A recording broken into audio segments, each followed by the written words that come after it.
Members, if you're in your offices, please report to the chamber so we can begin our work for today. Sergeants, call the members. Let me know what their ETA.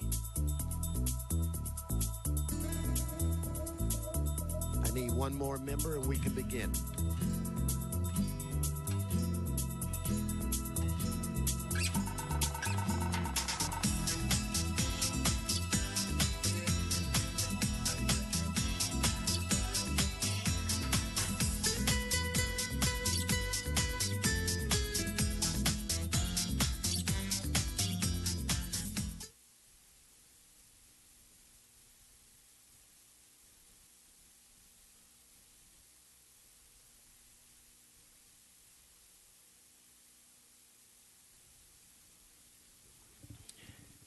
Good morning. Good morning. Today is Wednesday, March 30th. I want to welcome you to your Los Angeles City Council. This council meets every Tuesday, Wednesday, and Friday at 10 a.m. The public is welcome.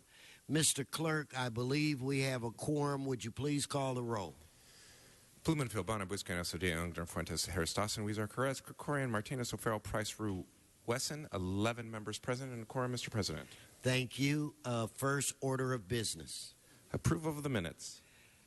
Price moves, Harris Dawson seconds. Next. Commendatory resolutions for approval. Englander moves, Martinez seconds. Next. Mr. President, Department of Building and Safety recommends that Council continue item 1A to April 13. Without objection, that'll be the order. Very good, sir. Items 1 through 3 are items noticed for public hearing. Do we have cards? Cards on items 1B and item 2. Let's hold those and prepare to vote on the remaining items. Let's open the roll, close the roll, and tabulate the vote. 11 ayes.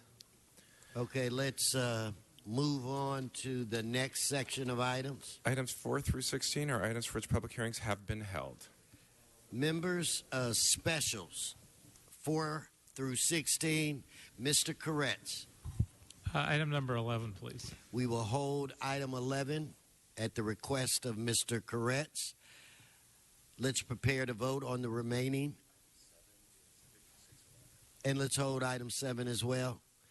Let's open the roll, close the roll, tabulate the vote. 11 ayes. And, Mr. President, that ordinance will go over 1 week for a second read unless reconsidered later today with 12 members. Well, I hope we'll get to that number if you would remind me when we get another member present. So that brings us where? Mr. President, that brings us to items 17 through 28. They're items for which public hearings have not been held. 10 votes are required for consideration. Okay, without objection, those items are now before this body. Mr. Buscaino. We can hold item 26 on the desk, please. Let's hold 26. Members, any other requests to hold an item? Do we have cards? Yes, sir. Cards on 22, 25, 26, and 28. Let's hold those items and prepare to vote on the remaining items. Let's open the roll, close the roll, tabulate the vote. 11 ayes. And again, sir, those ordinances will go over 1 week unless reconsidered later with 12 members. Okay. That brings us to items 29 through 32. They're items scheduled for closed session. Would you like to hold them on the desk? Okay, well, I would defer to the chair. So why don't we just, for right now, hold those items on the desk, unless our city attorney has some instructions? Okay. So then we'll hold those items, and that brings us where?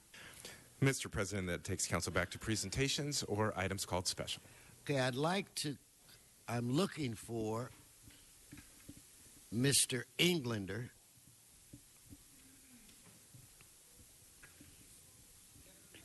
I'm looking for Mr. Englander.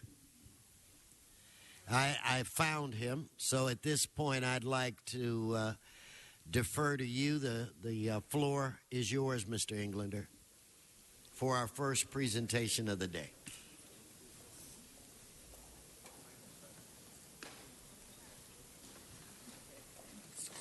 I can grab the bottle of wine. Thank you, Mr. President.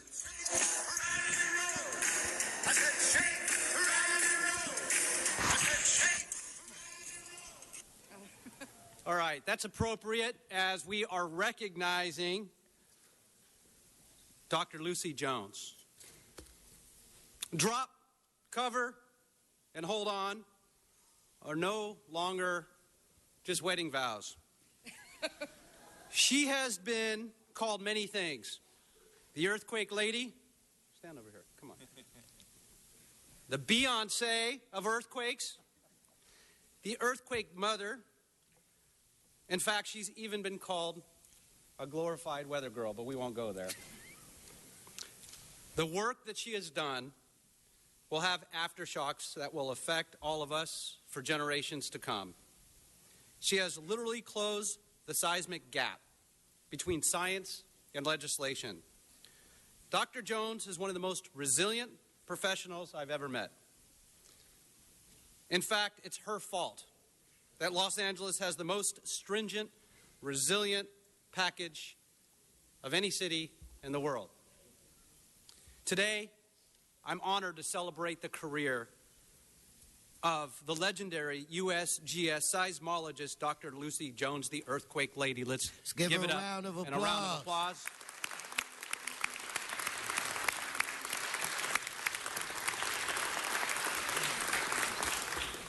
She has put the word sexy in seismology.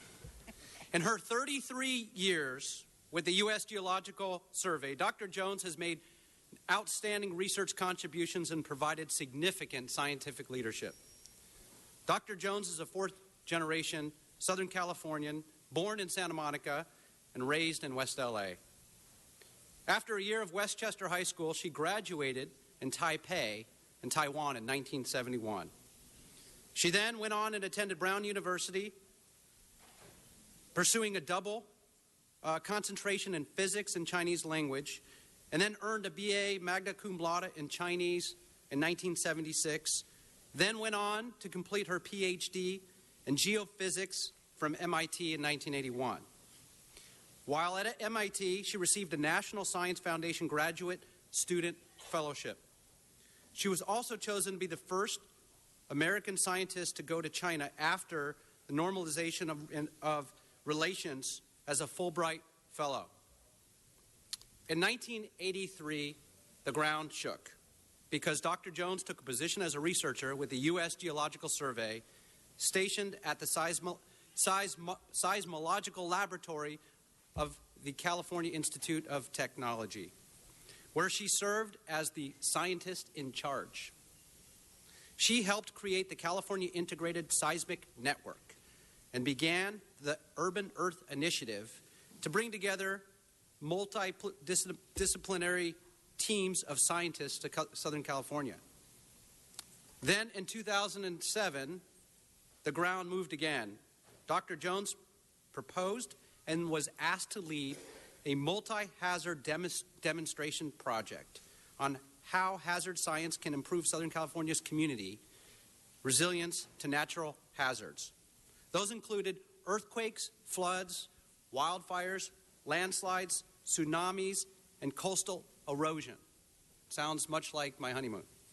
Dr. Jones built strong relationships with everybody. In fact, she led the effort to bridge the whole idea of marrying science to legislation, to recovery, to preparedness. Through these partnerships, she delivered a comprehensive, portable depiction of several natural disasters: a Southern California San Andreas Fault earthquake, the shakeout, a California statewide winter storm, Arc Storm, and the Alaskan tsunami. Started in California in 2008, the shakeout drill has grown to over 21 million participants every year, covering 50 states, 5 territories, and the District of Columbia. On a personal note, and this goes on for pages and pages and pages, she has won the Hyman Service of American Medal, the Alquist Award for the California Earthquake Safety Foundation, the William Rogers Award from Brown University Alumni Association. She has changed the face of not just science, but if you look at what we all do, the whole idea that we know we can make a difference to save lives that go way beyond our footprint and what we've done professionally, that will go on for generations and generations to come. She's a hero, and one of my heroes. We started working together many years ago. In fact, she's had this long relationship with the Northwest San Fernando Valley, particularly Council District 12, where she started working with Councilman Hal Bernson, who is known as Mr. Earthquake. In fact, we've got a letter here from Hal that he handwrote to you as well. And because of that, early on, started passing some of the toughest earthquake preparedness initiatives and building and safety code regulations that have ever been talked about, from emergency gas shutoff valves. It was with Dr. Jones and Hal Bernson, actually, that brought out the Shaky Quakey van and created training for kids in an educational program to go into schools at a young age and teach people to drop, cover, and hold on.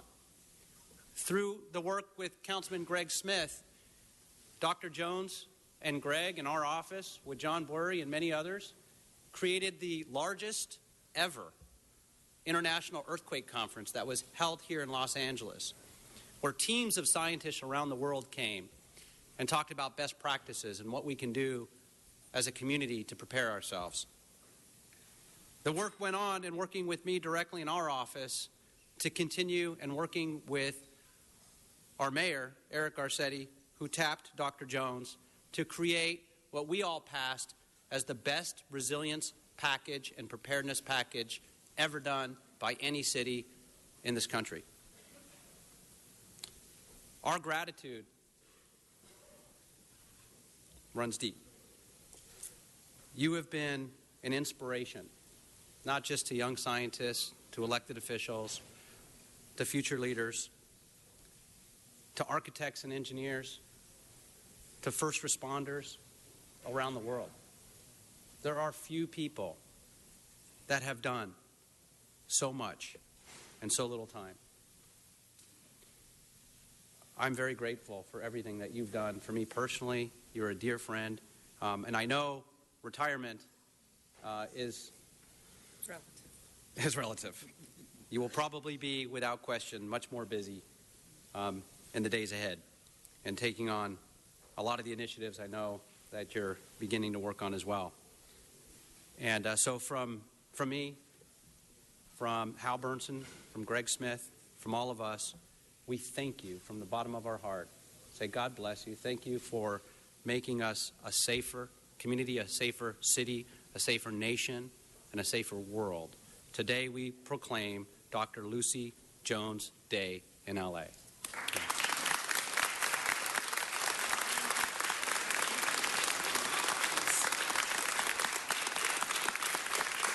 We have, fitting for retirement, a bottle of wine. It's earthquake wine, of course. And if the lights are out, there's a refrigerator magnet flashlight, so you can find the wine and open it up.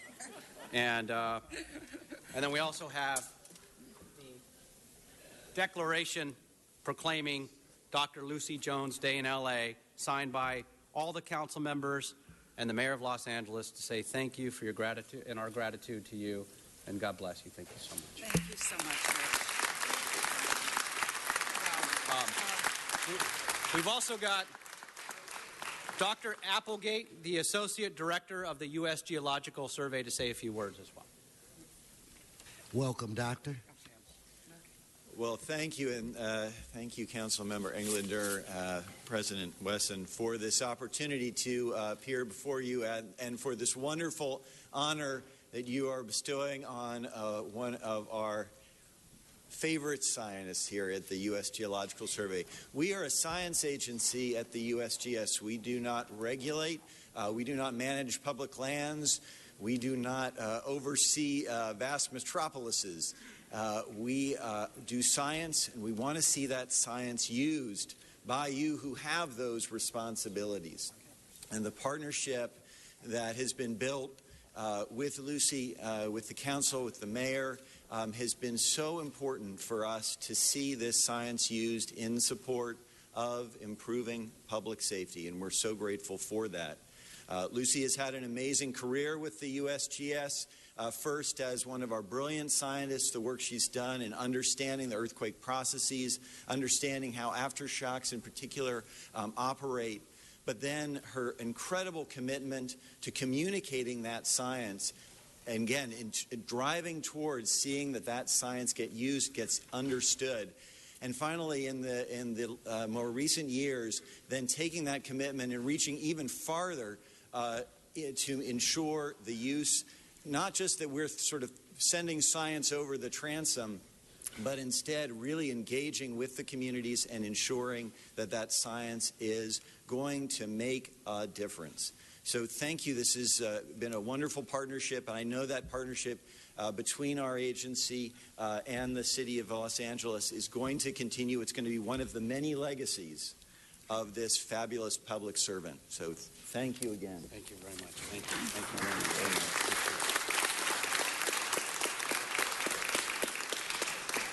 I'd also like to ask, on behalf of Los Angeles Fire Department, our partner, in working with Dr. Jones, Assistant Chief Graham Everett, to say a few words. Chief, welcome. Thank you, Council President, Council members, Councilmember Englander, and Dr. Jones. I'm honored to speak on behalf of Chief Terrazas and the entire Los Angeles Fire Department membership when we look to Dr. Jones' contributions to our department in terms of our preparation, response, and resiliency to these earthquake events that occur. She's really shaped our department on how we respond and how we prepare the communities for these events. And we can't say enough about how many of the policies that we operate under are directly brought from Dr. Jones's contributions. So unfortunately, Chief Terrazas was unable to be here today. However, I know that he wanted to wish you a happy and healthy retirement, and retirement in quotes. We understand that for sure. So thank you so much, and thank you so much for your contributions to our department over the years, and you will definitely be missed by our department, so thank you.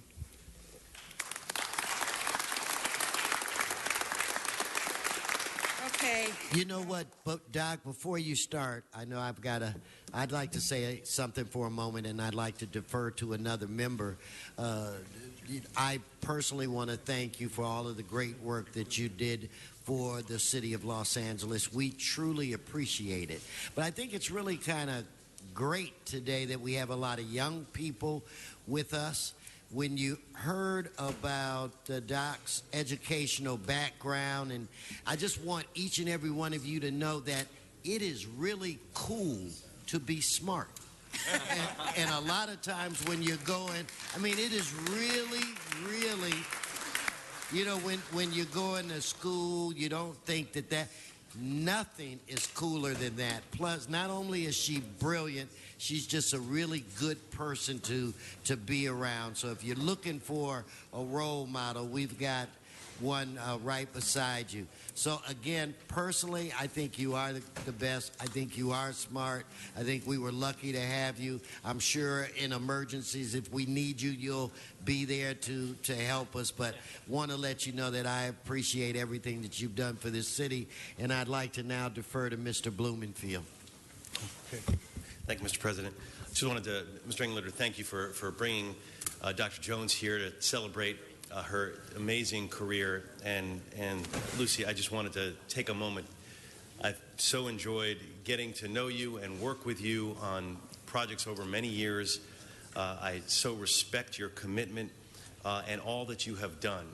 Although all the puns about earthquakes, which are all good, you're kind of like the opposite of an earthquake in a way, because an earthquake happens right away and there's a seismic shift and you spend all this time trying to recover. You have been systematically over time making a difference. 33 years with USGS, you know, in the fields with tenacity, coming up with new solutions. And that is something that serves us as a community over a long period of time. Instead of having to worry about recovery, we're focusing on resiliency and preventing that.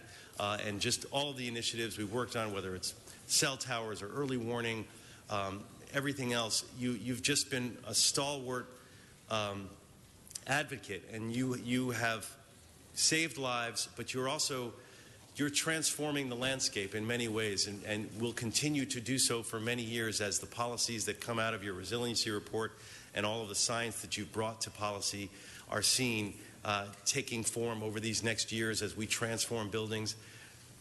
That's you, and that's the impact that you've made. And we in Los Angeles can look out at that, and we can feel your presence as we see the landscape change slowly, methodically, and safely over time. The opposite of an earthquake. Thank you, Dr. Jones. Doc, the floor is yours. Now, after all of this, trying to not be embarrassed, thank you, all of you, to Mitch for having me here, for all of you. This is amazing. The mayor for having brought me in here last year and making this all possible. You know, I grew up in LA. I was trying to remember, I think I was first in these council chambers in 1965 as part of my 5th grade class. And I'm sure I could never have imagined coming back in this way to do this. I care about LA. It's home. It's been home for generations for my family. I actually missed the 71 earthquake. I was in Taiwan that year and got the news that Los Angeles had been destroyed in an earthquake. Tried to call my family and couldn't get through, and spent 3 days thinking that LA had been destroyed in an earthquake. They were waiting for my birthday to call because they hadn't had any damage, and they were, didn't see the point, which gave me my first indication about how media covers earthquakes. And communication is a key part of this, and communication's two ways. So I couldn't have done what I did if there weren't people willing to listen. And what Los Angeles has done really is the biggest change we've ever seen. I want to congratulate all of you for have moved forward with it, and you did it unanimously. It's sort of an amazing thing that we've been able to change the way people are thinking about the earthquake issues. And I want this to be an example for the rest of the state. I think that's really important, and we can show that it doesn't destroy a city to take the earthquake risk seriously. And that's incredibly important for all of the other cities that need to do a lot of the same things. So I look forward to continuing to work with you. I am retiring from the federal government. I want to remind you that the USGS will continue to exist. And in fact, there are a lot of really wonderful young scientists with more energy than I have at this point in our office. Looking forward to being able to work with you. And as I move out of the government sphere, I'm looking for the opportunity to really expand what can be done about the science policy partnership. The USGS is a science agency, and that's what it needs to do. That gap between the scientists and the policymakers, I hope to continue to help people find their way across that gap, because I'm a scientist. I think data matters. And when you use the real information, you're going to get better policies out of it. And you've done that. I want to thank you all. And thank you for all of this. I couldn't have imagined this back in 5th grade. Thank you. Dr. Lucy Jones, Day in LA. Thank you. Thank you.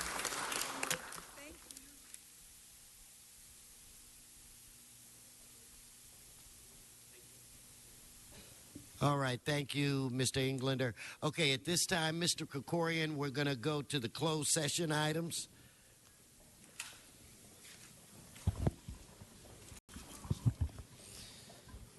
Thank you, Mr. President. Items 29 through 32 were considered by the Budget Committee. There was not a quorum at that meeting, but the chair and a member recommend approval of the city attorney's recommendations of each of those 4 items, and they can be considered in open session unless members have questions or concerns. Okay, Mr. Clerk, why don't you read those items? Very good. For item 29, in the case entitled Orville Patino versus City of Los Angeles, there is a recommendation to expend $550,000 in settlement. For item 30, in the case entitled Santa Fe and Center Loft Associates, LLC, versus City of Los Angeles, there is a recommendation to expend $900,000 in settlement. For item 31, in the case entitled Samuel Jacobs et al. Versus City of Los Angeles, there is a recommendation to expend $1.175 million in settlement. And for item 32, in the case entitled Manuel de Jesus Hernandez versus City of Los Angeles, there is a recommendation to expend $600,000 in settlement. Okay, so let's prepare to vote on those items. Let's open the roll, close the roll, tabulate the vote. 14 ayes. Okay, now, Mr. Clerk, we have, I think we have over 12 members. Why don't we reconsider?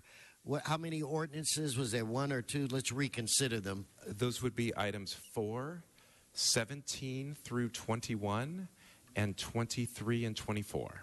Okay, let's vote on reconsideration. Let's open the roll, close the roll, tabulate the vote. 14 ayes. Now let's actually vote on the items. Let's open the roll, close the roll, tabulate the vote. 14 ayes. Mr. O'Farrell, would you be ready with your presentation? So we'll now defer to Mr. Mitchell O'Farrell.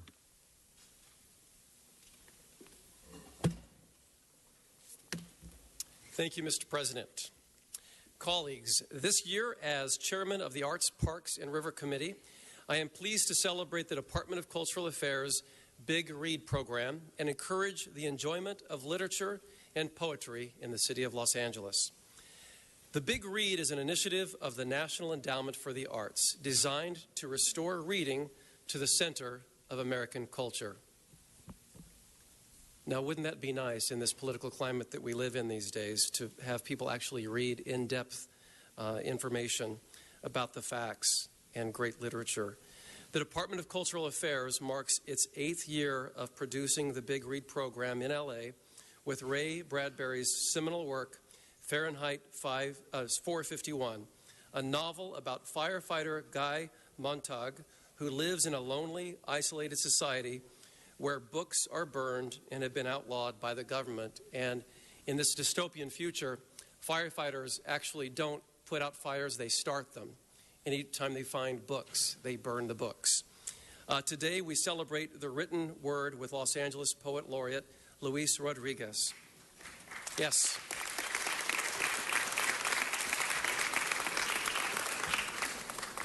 Luis is an author, a community leader, and an advocate for social equity and education, and I welcome him and invite him to read one of his poems for us today. Mr. Rodriguez. You bet. I'm so honored to be part of this Big Read of this year with Raymond Fahrenheit 451, Bradbury's book, considering that he's also one of us, one of LA's writers. And as a young street kid, I remember going to the public library and loving his work.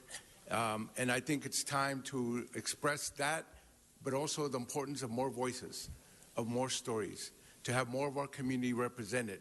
And before I read the poem, I just want to point out that we now have the largest anthology of LA area poets. It just came out, called Coiled Serpents, Poets Arising from the Cultural Quakes and Shifts of Los Angeles. And I'm glad that it's also part of the Big Read, that people not just read, but write and tell their stories.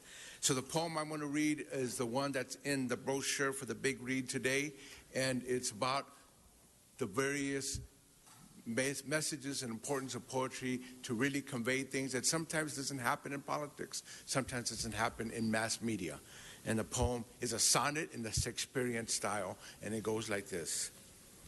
Let us dare haunting verse of the oppressed, poems with hoodies, finger-tapping, ambling. I mean pissed off and ardently expressed, poems delirious as midnight rambling. Bebop, hip-hop, a decima, or slam, meter, lyrics, free-shaped text, no matter.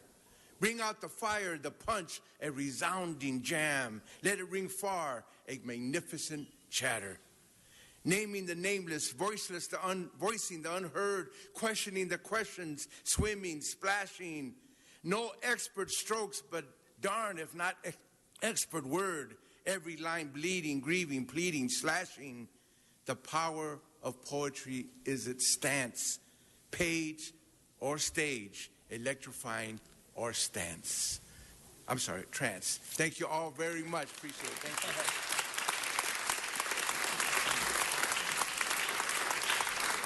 you. Read some more. You come back, read some more. Mitch, just give way. Do you have a second round? Okay. I love that. Thank you so much. I won't take that personally, Mr. President. No, you'll be back. I'll read another sonnet, and again, I want to really encourage people to be aware of this book. It's poetry, of Valley poetry. Should be in every library, every bookstore, and every place that the city council is at, just to promote our work. So I'll read you another poem, another sonnet, Shakespearean style. Praise to shoes on a homeless winter night. Praise to mothers who nurture without men. Praise to the bottom in a drug-mad flight. Praise to the poet who shatters with a pen. Praise to vibrant children in a static world. Praise to dreamers in cash-only exchanges. Praise to the tattered flag of justice unfurled. Praise to our nation's depths, breadth, and ranges. Praise to a restoring earth with global warming. Praise to large spirits even in cages. Praise to the new alignments now forming. Praise to anger with eyes, not blind rages. There is much to praise if we are to last. The big within the small in the vast. Thank you. Thank you. Beautiful. You did great, O'Farrell, today. You did pretty good. Wonderful. Thank you, Luis. The city is very proud of its poet laureate, and we thank you, Mr. Rodriguez, for all of your work on our behalf. Next, we are joined by city librarian, who is a noted figure in his own, who is known nationally, our very own John Szabo. John.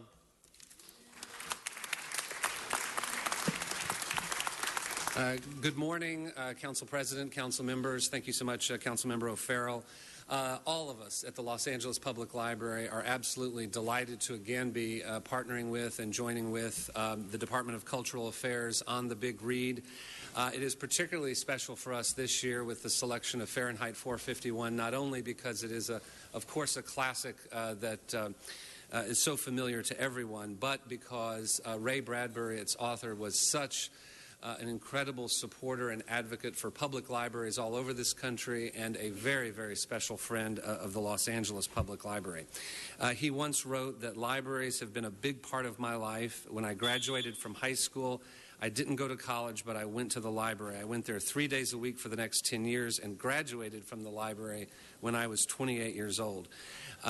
He was such a supporter, a frequent patron of our Palms Rancho branch library that we dedicated to him recently, and also for whom we named the meeting room there.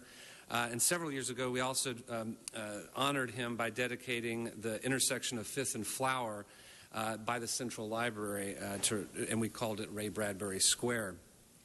Our libraries throughout the next 2 months are hosting dozens and dozens of programs, many of which you all are participating in, from film festivals to readathons, book discussion groups throughout our libraries, working with the fire department as well on a number of those programs.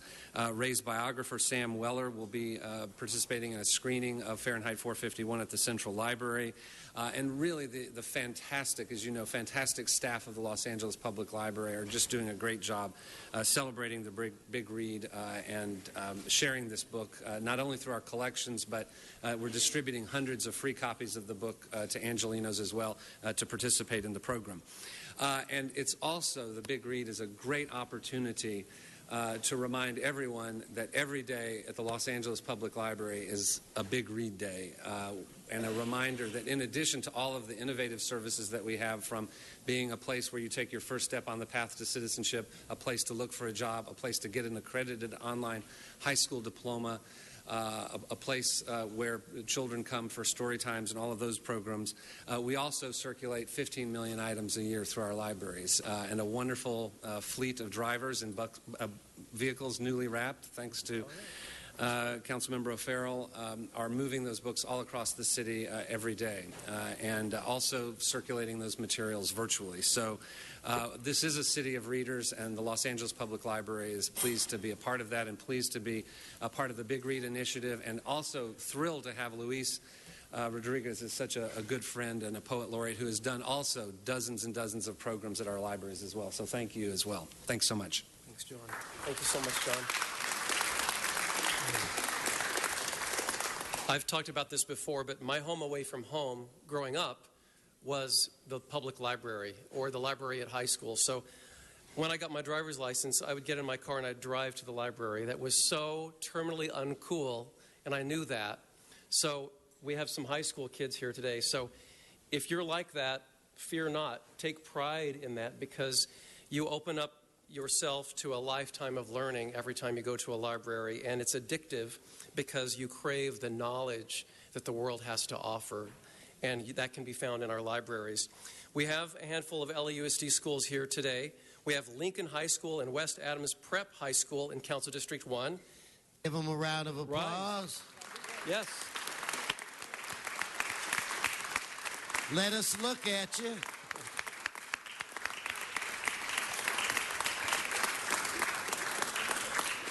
We also have Verdugo Hills High School in Council District 7. Verdugo Hills, where are you? Okay. And we have Hollywood High School in Council District 13. Where are you? Okay. Oh, in the back. And lastly, we have the Ambassador School of Global Leadership at Robert F. Kennedy School in Council District 10. All righty now. Welcome. We recognize and thank you for your commitment to learning.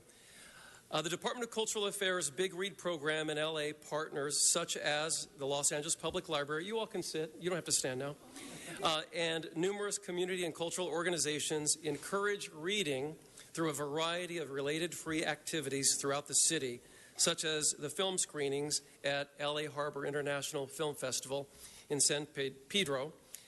I almost said Pedro. San Pedro.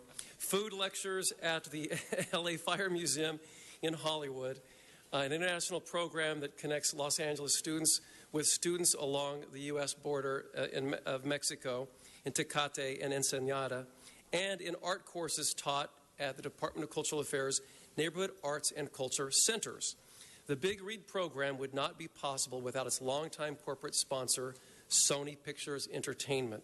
Please join me in welcoming Senior Vice President, Global Corporate Social Responsibility, Janice Pober. Janice.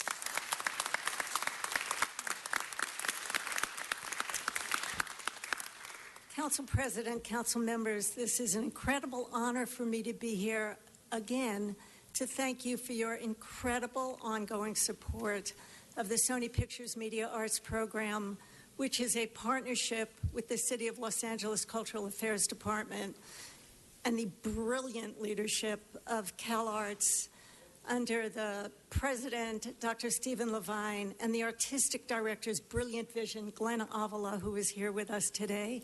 We have been providing art classes after school in 5 neighborhoods around the city, in Wilmington, Eagle Rock, Watts, Pacoima, and MacArthur Park.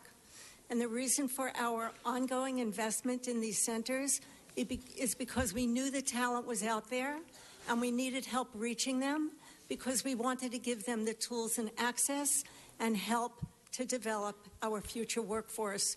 We cannot thank you enough for your ongoing support. We want to thank the parents that have entrusted their children to us, for the teachers who have worked so tirelessly to provide some animation training to these youngsters, and to the students for their commitment to the program. And while I'm up here, I just want to say it was an amazing honor to be here as you honored Dr. Jones. I am a San Fernando Valley resident. For us, when we did get our power back, she was terra firma.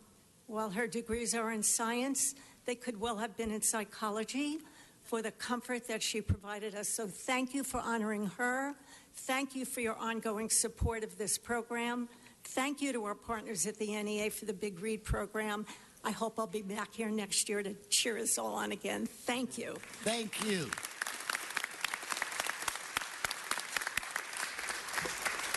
Thank you, Janice, and thank you, Sony Pictures.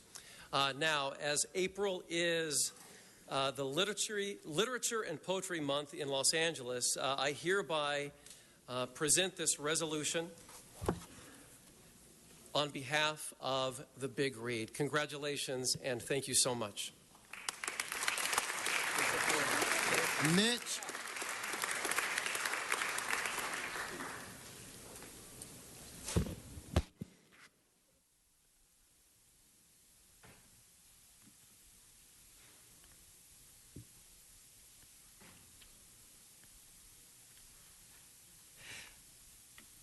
Before you leave the podium, Mr. Fuentes, I'd like to call on Mr. Fuentes. Welcome. First of all, let me welcome to City Hall the students of the 11th grade American Literature class and members of the book club from Verdugo Hills High. Give them a big round of applause. Go Dons. And I was just sharing with my colleague here, in the 20th century, I actually went to Lincoln High School for 1 year before I went to San Fernando High School and graduated as a Tiger there too. So go Tigers. Welcome Lincoln to City Hall as well. Thank you, Mitch and Luis and John, for and our honored guests here for helping us understand how important reading is. We have to, every single day, read through volumes of information to do city business. But I think Big Read also helps us understand that we need to read for ourselves. We need to continue to exercise our ability to celebrate words and communicate and understand the narrative of life, past and present, and fiction. And so in my contribution to the Big Read, I'm reading The Boys in the Boat this month, the Daniel James Brown book that's a bestseller, enjoying it very much. And I try very much, separate and aside from work, to always have a book in my satchel so I'm reading. So thank you, Verdugo Hills High School and their book club. I'm trying to be as good as you are about reading for pleasure. Give yourselves a big round of applause. Thanks, Mitch, for bringing them in. And so we're going to, Mr. President, just to tell all the high school students here and the group that's assembled for the Big Read, we're going to take photos on the Spring Street steps immediately after this presentation. Thanks again and congratulations. No, thank you. Thank you so much.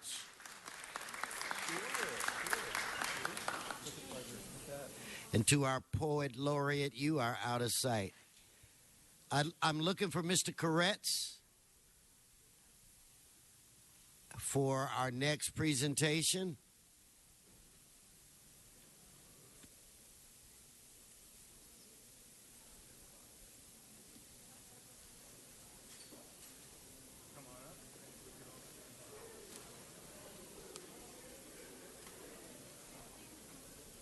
Okay, we're going to quickly reconsider item 6. Let's vote on reconsideration. Let's open the roll, close the roll, tabulate the vote. 14 ayes. Okay, now we will actually vote on the item. Let's open the roll, close the roll, and tabulate the vote. 14 ayes.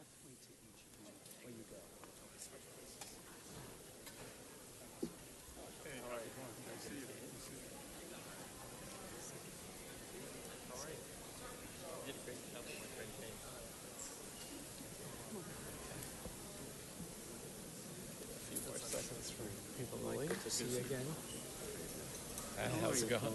Doing great. Doing great. Nice to see you another year. Yeah. Hello, everyone.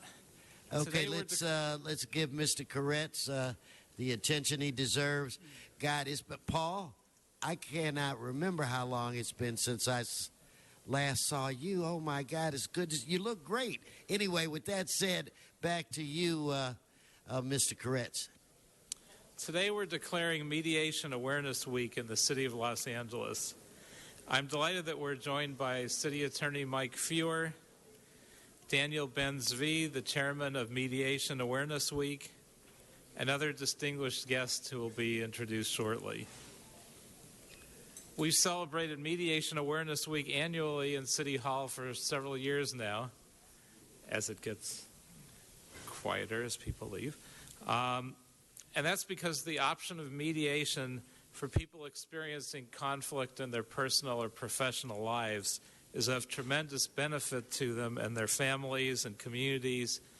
And so we want to do what we can to let people know about mediation and to raise mediation awareness.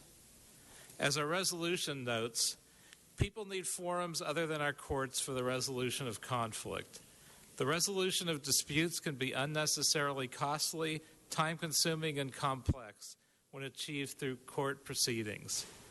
In mediation, parties in dispute can often agree on a resolution under the guidance of a skilled mediator, thereby avoiding the need to seek a decision from a judge, jury, or arbitrator. The City of Los Angeles now has a substantial number of professionally trained mediators providing such dispute resolution services to those in need of such services. Increasing numbers of people are turning to dispute resolution services with resultant social, economic, and personal benefits. That's because mediation is a means for resolving conflicts amicably, thereby improving relations among people and within neighborhoods and families and between consumers and businesses while relieving them of the burden of litigation. That's the general thrust of our resolution. What matters is that we as a people, as a community, and as a society can come to a common place, no matter how much disagreement is in the air, so that we can work out our issues amicably and productively. Instead of courts being our first, last, and only resort, our already overcrowded courts can often serve us best when they're simply an option and not the only choice.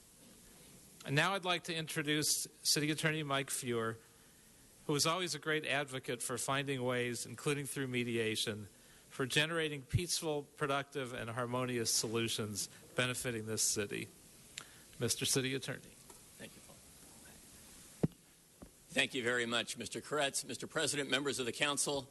I wanted to be here not only because we're celebrating this very important commemoration of why it's so significant to try to resolve our disputes amicably, but because I wanted to highlight a key member of our staff and a key program in our office. Our dispute resolution program, which is headed by Shafin Roberts, who is standing right here next to me, is a marvelous program. And let me give you one example that highlights the significance of this work.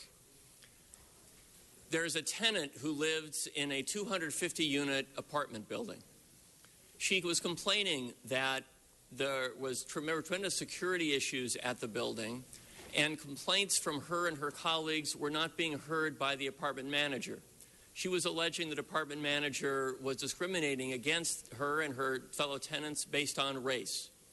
The complaint reached the housing department. An investigator went to the scene and determined that it could not establish that there was a series of discriminatory acts at the location and found no housing violations. The tenant was still very concerned, however, that the underlying problems were persisting, and she was referred to our office. Our dispute resolution program took the reins, and a member of that program, a volunteer, our dispute resolution experts are all volunteers, is being recognized by the County of Los Angeles next week because of what he did. Angel Dominguez went to work, interviewed dozens of tenants at the location, and over a series of weeks worked with the management of the building as well as the individual who is present on site and transformed conditions there. Got the tenants to get the security they wanted at their building, got the management practices to change, and improve the relations between the tenants who thought they were being discriminated against based on race to improve dramatically with that manager. Just one example. in the city of Los Angeles of how dispute resolution has concrete impacts. This is not merely about having people feel better about each other. This is about changing the conditions in which they lived every day. Dispute resolution is a marvelous tool. I commend it to all of you. Our program is available to each and every one of you and your staffs. When you have issues that you think can be best resolved through alternative dispute resolution, please turn to our program. It will have marvelous results. I commend all those who are standing next to me today on your work to find ways to de-escalate controversy and actually solve underlying problems. Thank you, Mr. President. Thank you.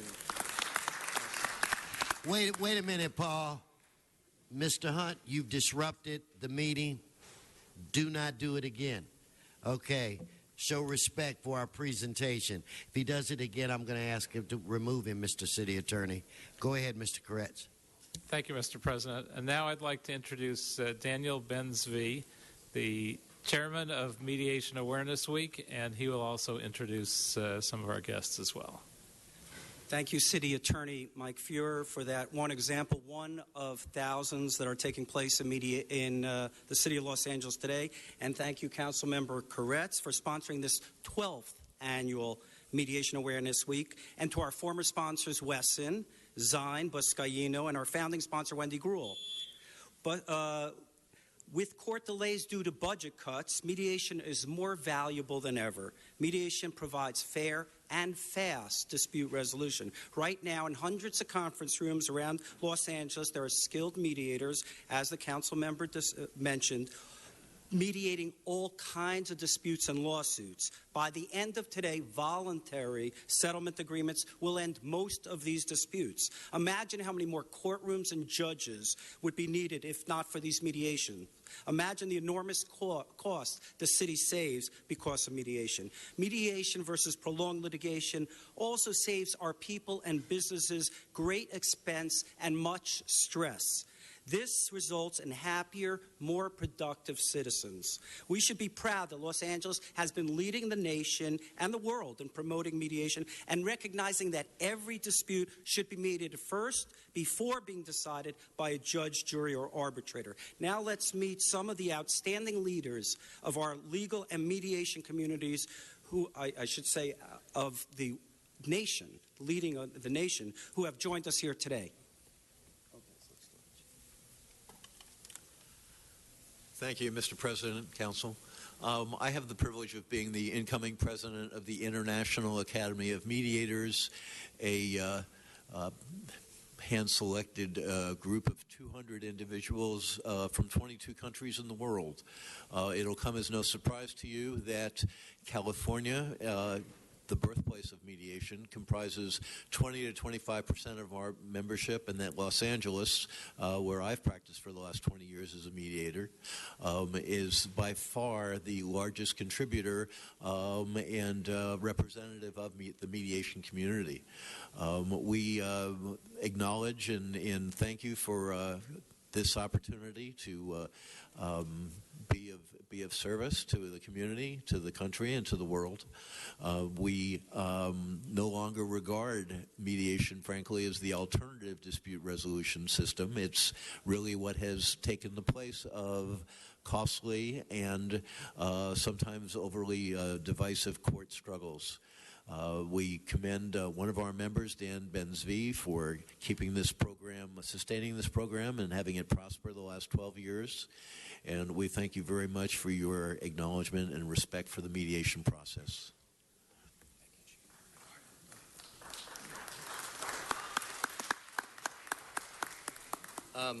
Good morning, Mr. President and the Council. It's an honor to be here. My name is Ricardo Echeverria, and I am the president-elect of the Consumer Attorneys Association of Los Angeles. We are an organization made up of 3,000 lawyers who do exclusively plaintiff work in all areas of consumer practice, ranging from personal injury matters, sometimes catastrophic, employment matters, disputes with insurance companies. And I can tell you that while not every case resolves, every case that's filed should go through a good faith mediation process. Most cases settle, and they settle fairly. And when both sides roll up their sleeves before a trained mediator And I can tell you from the standpoint of the clients that we represent, there's an incredible amount of closure that occurs. And it's also closure for the other side, the defense side as well. And ultimately, by properly mediating cases, we help alleviate our already congested court system. So thank you for recognizing Mediation Awareness Week. Thank you.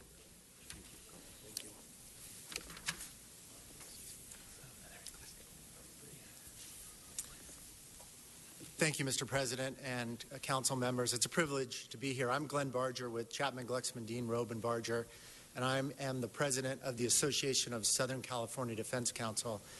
It's a defense organization that was created 55 years ago here in Los Angeles, and we now have members from San Diego through the Inland Empire, through LA up to Santa Barbara and Bakersfield.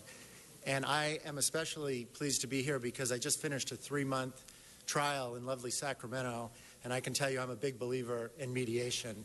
And I agree with my friend on the plaintiff's side, Ricardo, that all cases should go to mediation, and most cases are resolved, so it really is a huge part of our practice. And if the plaintiff's side and the defense side have a good mediator and recognize the law and the facts and are prepared to be reasonable, it is absolutely an efficient way to get cases resolved and also clean up the court system as well to allow for real disputes to go forward. Thank you.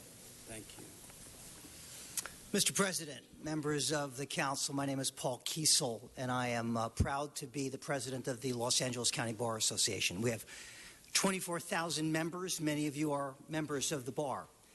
If not, you should join. The reality is that mediation, and the city attorney most especially, deserves an enormous amount of credit by saving the city a fortune with regard to the risk that's associated with the trial of cases. By having cases mediated, it allows the city and the litigants to sit down together and resolve their disputes amicably without being forced. And arbitration is a forced process. You don't have a choice. You're compelled to arbitration. Mediation is an election. You choose to resolve your case amicably together. The satisfaction of those that participate is wonderful, and the reduction in cost to the city and others that participate is overwhelming. So I thank you for your recognition, for Daniel for your good work, and Councilmember for your recognition. And Paul, when I said Paul, I was referring to you. I knew you were. Not Koretz, because I saw Koretz yesterday. My it's blessing. you. Thank you, Mr. President. Morning, Mr. President, council members. My name is Randy Even. I am the president-elect for the American Board of Trial Advocates. We call it ABOTA. This is for the Los Angeles chapter. ABOTA is an organization of trial attorneys, about 50% plaintiff, 50% defense, who have considerable experience as trial attorneys and who have reputations for civility, integrity, and professionalism. The organization was founded here in Los Angeles in 1957 by about 9 attorneys with those very attributes, with a key goal, and goals, I guess, first of all, of supporting the 7th Amendment right to civil trial by jury, and secondly, civility and professionalism among members of the bar. The organization has grown tremendously. We now have chapters in every single state. Los Angeles is still the biggest, and it's a national organization with the same premise and same support. Before that, my position now with ABOTA, I had a private practice for about 46 years, and among the clients that I had were public entities. So I'm particularly familiar with and aware of the issues that the city has. And what I found was that you think about an organization of trial attorneys, and you think they're in trial all the time, and some are in a lot. But the bottom line is 90+% of all cases get settled before trial or are otherwise disposed of. So what we really are is settling attorneys who try the cases we need to try. I've tried over 100 cases over the years, well over, and I have always found that mediation first is far better than going to trial because it's costly, time-consuming, uses up our court time and resources, which are very scarce. The bottom line is I have found that as it concerns a public entity, often we have very meritorious cases against the public entity, and this presents a good opportunity, the mediation process, for a representative from the defendant to be able to say in a setting that's totally non-adverse, except for we each have our positions to present, to say, I'm sorry, in cases when it's necessary. And I've had that experience with a large public entity that I've represented for 40 years. And for them to be able to come in and to say that, either before a mediation, and that's when you need to decide, when it's going to be and whether it's going to be, or after the mediation, to say, I'm sorry. It does a lot. It helps provide closure, and a mediation process should be considered in virtually every case you have. Thank you very much. And Daniel, I have to apologize, but I think we're running late, so if you could just have the remaining speakers just identify their names and organizations. Okay, thank you so much. Good morning, President and Council. My name is Shafin Roberts, Director of the Dispute Resolution Program with the City Attorney's Office. And I just I'll be brief, but oftentimes I say mediation is simply structured communication. And in this day and age of technology, with so many touch points of connection, there's very little communication actually occurring. And our office since 1989 has been providing a space for this mediation and communication to occur. And I want to just recognize that. We've expanded to include rent stabilization ordinance mediation as well as our bias policing complaint mediation as well. And recently we had a community member who has participated in a dispute with LAPD, and he contacted our office and just wanted to say thank you. Thank you for the space and for the time to actually sit across the table from law enforcement to discuss what occurred in the street. And he just wanted to say, I wanted to expand that or extend that thank you to all of you here, to Mike Fear in the office and the leadership at the City Attorney's Office, as well as all of the staff and the volunteer mediators that make what we do possible. So thank you so much. Have a good one. Morning, President, Council. I'm Jason Harper. I'm the President-elect of the Southern California Mediation Association. We're the largest mediation association in the state, and we are extremely excited to celebrate Mediation Awareness Week. I'll be brief. The main goal of Mediation Awareness Week, as far as the SCMA and the SCMA Education Foundation is concerned, is to show people that there is another way. When we talk about disputes, from neighbor issues to personal injury to even special education issues where services are being given to children with special needs, we need to inform the public and let them know that conflict is inevitable, but combat is a choice. We want to thank you all very much for the time.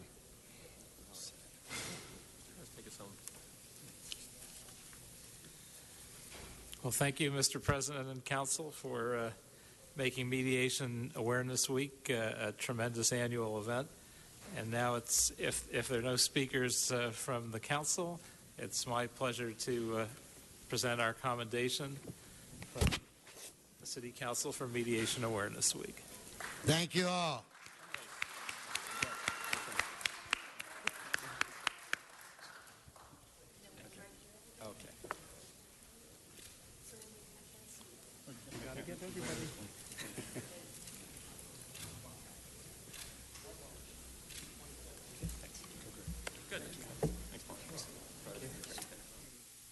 Mr. Rue, if you could make your way to the center aisle, the floor is yours.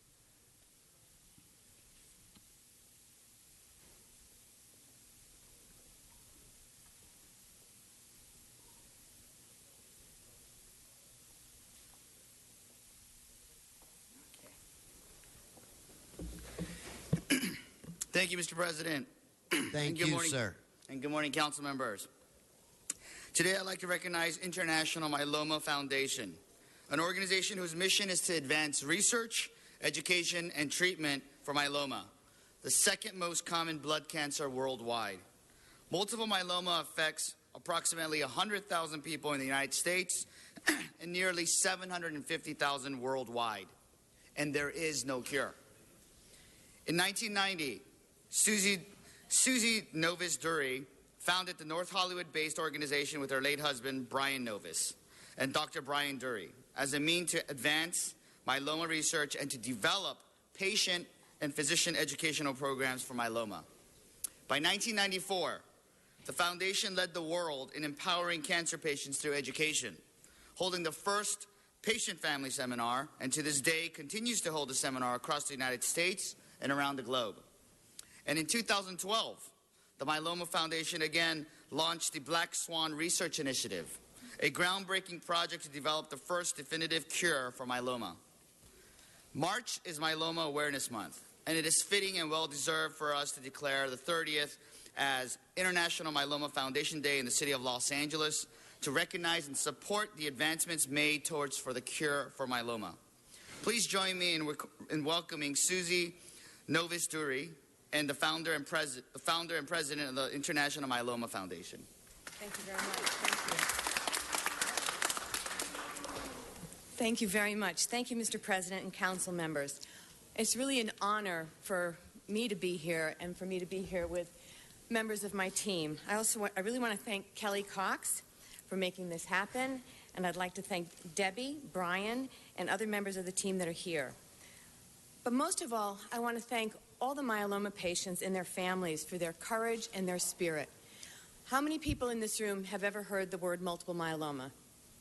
Raise your hand if you've heard about it. Okay, very few. So you can imagine the terror that runs through somebody when they get the words, you have multiple myeloma, and you're thinking, what the heck is that? It's devastating. We've done so much in the past 25 years. We just kicked open doors, brought people together, and we have one firm belief that when you bring the myeloma community together, doctors and nurses from all over the world, you can make change happen, and that's what's happening right now. A little-known disease like multiple myeloma is now on the brink of being cured, starting with a subset of patients. For me, I started out on the East Coast. I went from New York to LA, Los Angeles, as you know, the city of angels, and I really did feel like I was in heaven out here. The one thing I want to really stress is that if you have an idea, don't be afraid to move that idea forward. Don't be afraid to let it grow. We started with 3 people, and as it was mentioned, today we have over 400,000 members in 140 countries around the world. And we are truly on the brink of finding a cure for multiple myeloma. And that's because of this wonderful man right here, my husband, Dr. Brian Dury. He brought people together, and the tenet was you could work together as long as you agreed to do what you said you were going to do and you played nice with others. And in the beginning, 6 doctors showed up. And today, that's the International Myeloma Working Group, which is 140 members in countries around the world. It's that spirit, bringing these people together to work collaboratively, that has made the Black Swan Research Initiative where we are today, on the brink of finding a cure for cancer, and that is amazing. I think the one thing that I'm very grateful to my husband for as well is saying to me, Susie, no fear. And I follow that every day. So finally, I just want to say, as Dorothy would, that there is no place like home. And Los Angeles, I love you. Thank you. And if we could have Dr. Dury come up and say a few words, the man responsible for finding the cure, that will be finding the cure. Well, thank you so much, Mr. President, council members. The reason that we're honoring this lady here is that without her, the energy to drive this foundation would just not have been there. This is the lady who had a husband with myeloma, but came back to work for others and to really help all patients who have myeloma. She has a mantra, which is knowledge is power. And this is what has brought the foundation together over the years, to inform patients, to work with their doctors and have the best treatment possible. And then to bring researchers together to work collaboratively, as she said, to try to come up with new therapies and what we're working on right now, hopefully to have a cure for this disease. But the reason that the foundation has succeeded and had great success over 25 years is this lady here who has brought her spirit and her energy and brought people together. So thank you so much for this opportunity and being honored today. Thank you. You know, David, just let me, I want to thank you for basically the Lord's work that you're doing. Know that we are all pulling for you, Doc, to be successful. But just, I don't have the words, because we've all suffered. We've all felt this. So I don't have the words really to let you know how much I appreciate that we appreciate all that you have done. And Doc, for giving us hope, all of you. And again, we're behind you. We're pulling for you. And we want you, when you find the cure, come back and let's have us a wang dang doodle. All right? David, back to you. Absolutely. Thank you. Well said, Mr. President. And Susie, Dr. Jury, thank you so much for saving lives. And on behalf of the Los Angeles City Council, it is well fitting that we declare today, March 30th, International Myeloma Foundation Day. Thank you so much. Thank you.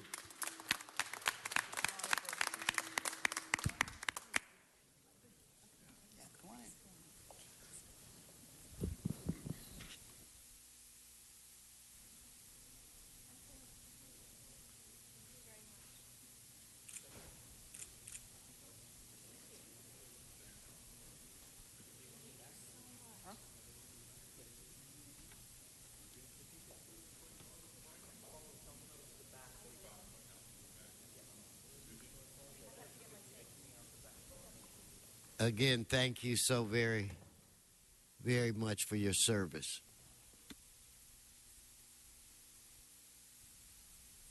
Okay, now, Mr. Clerk, let's move to items. Let's take them up together. Items 7 and 26. Mr. Harris Dawson, I was going to have a hearing of maybe 10 minutes on both sides. Would you like to speak before that or wait? Okay, so then we'll go right into it.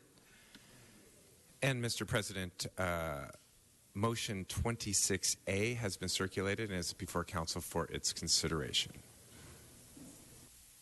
Okay, Mr. Buscaino, I also want to defer to you to see if you'd like for me, if you wanted to say something before I started public comment or wait until it's over. I'll tee it up. Okay, you could go right ahead. Thank you. Thank you, Mr. President. Before I dive into the substance of this ordinance that's before you, as we know it as 5611, I want to share with you a story about Jamila.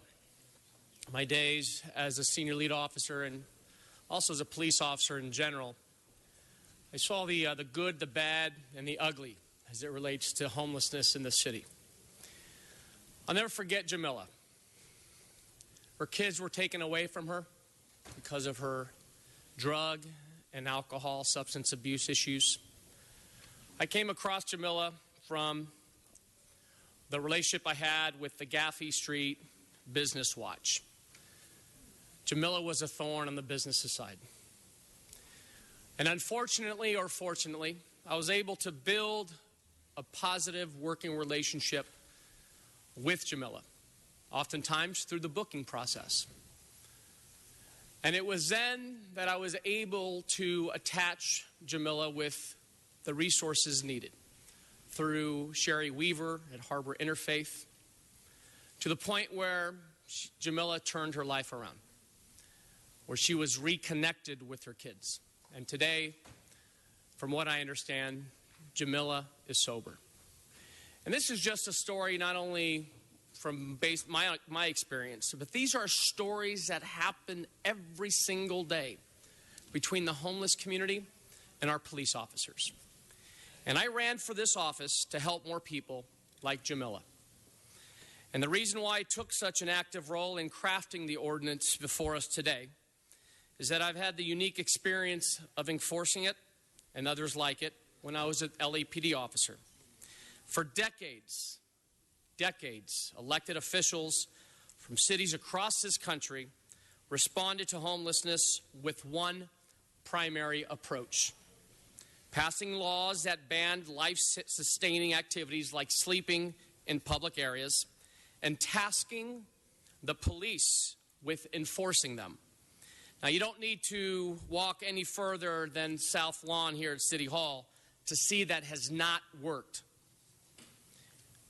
But that doesn't mean the police should have no role in addressing homelessness.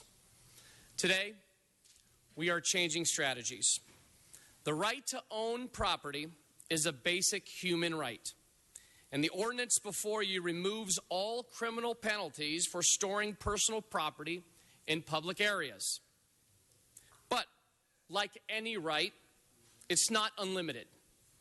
Public spaces are public.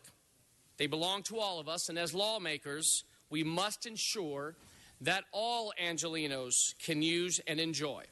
In fact, it's our duty to ensure safe, clean, and accessible sidewalks, just like we did yesterday when we approved a $1 billion plan to make our sidewalks accessible to the disabled community.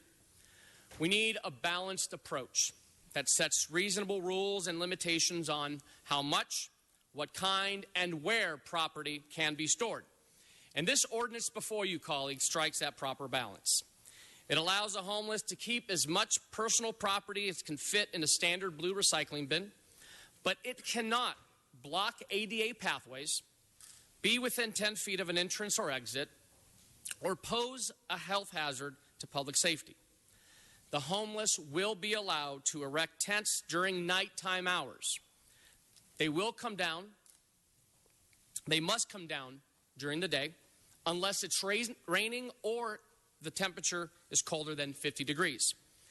And most importantly, enforcement will primarily be conducted by the Bureau of Sanitation through the removal of bulky items and excess property. LAPD will only become involved only in very specific circumstances and when necessary to ensure public safety, and criminal charges will be limited to conduct, not status. The ordinance before us today will not solve homelessness. It merely provides an interim fix to deal with one of its impacts while we continue to implement this long-term strategy of the comprehensive plan. The ordinance before you will do a few things, colleagues. It will allow our service providers to touch and offer services to our most vulnerable. It will end enabling and encourage more housing and shelter. 5611 before you will end the ability of those who are preying on the homeless and will help curb sex trafficking, domestic violence, drug use, drug sales, and violent crime. Now, I understand a few of our colleagues feel that we already have laws in the books to address these crime issues. However, in police work, in order to effect an arrest, you have to make observations. And officers cannot observe what goes on in these tents and encampments. Our goal ultimately with 5611 is to gain voluntary compliance, and having an ordinance without substance will allow the city to remain the nation's homeless capital. 5611 addresses public safety and public health concerns while balancing the needs of the homeless population. Finally, colleagues, this ordinance before you will save more lives instead of allowing lives to deteriorate in our streets. I'll be circulating a motion to substitute the ordinance dated March 22nd, 2016 with the new version of the ordinance, which conforms to the changes recommended in the committee report on item 7, with the exception of recommendation 1C on the homelessness and poverty committee report, which restricts further limitations to council that council can make on quantity of property if and when storage facilities open in the future. That was a substantive change from what my Public Works Committee approved, but I'm more than willing to revisit this topic when we start opening storage facilities and getting more information on capacity and need. And I believe this merits a separate conversation on the important issue of storage. I want to thank Council President Herb Weston and Mr. Marquis Harris Dawson for seconding that. Again, colleagues, we're not here to today we're not solving the homelessness problem, but we are taking an important step toward giving our city staff additional guidance and tools on tackling this very tough issue. And we will not be here at this progressive but pragmatic middle ground if it wasn't for the thoughtful work of the Homelessness and Poverty Committee under the direction and leadership of the chairman, Marquise Harris Dawson, a tireless advocate for the city's most vulnerable residents. I ask for your support and your aye vote. Thank you. Thank you, sir. So we're going to begin with public comment on this issue. I'm going to call on the folk who are not supportive of this proposal. Again, it will be 10 minutes on each side, a minute each. So if I could get Craig Roberts, Pete White, and Eric Aries to come forward.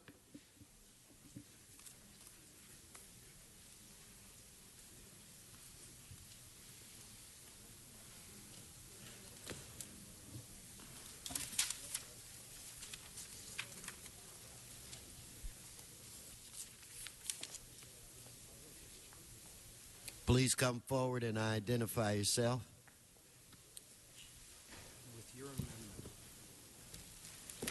Craig Roberts, proud member of Los Angeles Community Action Network.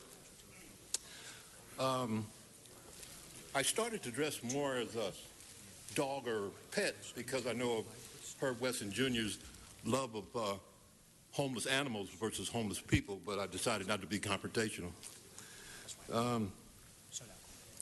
You continue to pay lip service to the homeless crisis. You come up with a state of emergency, which you legally couldn't put in, so you come up with a plan, which is really an assortment of ideas. And in this assortment of ideas, you failed to mention decriminalization.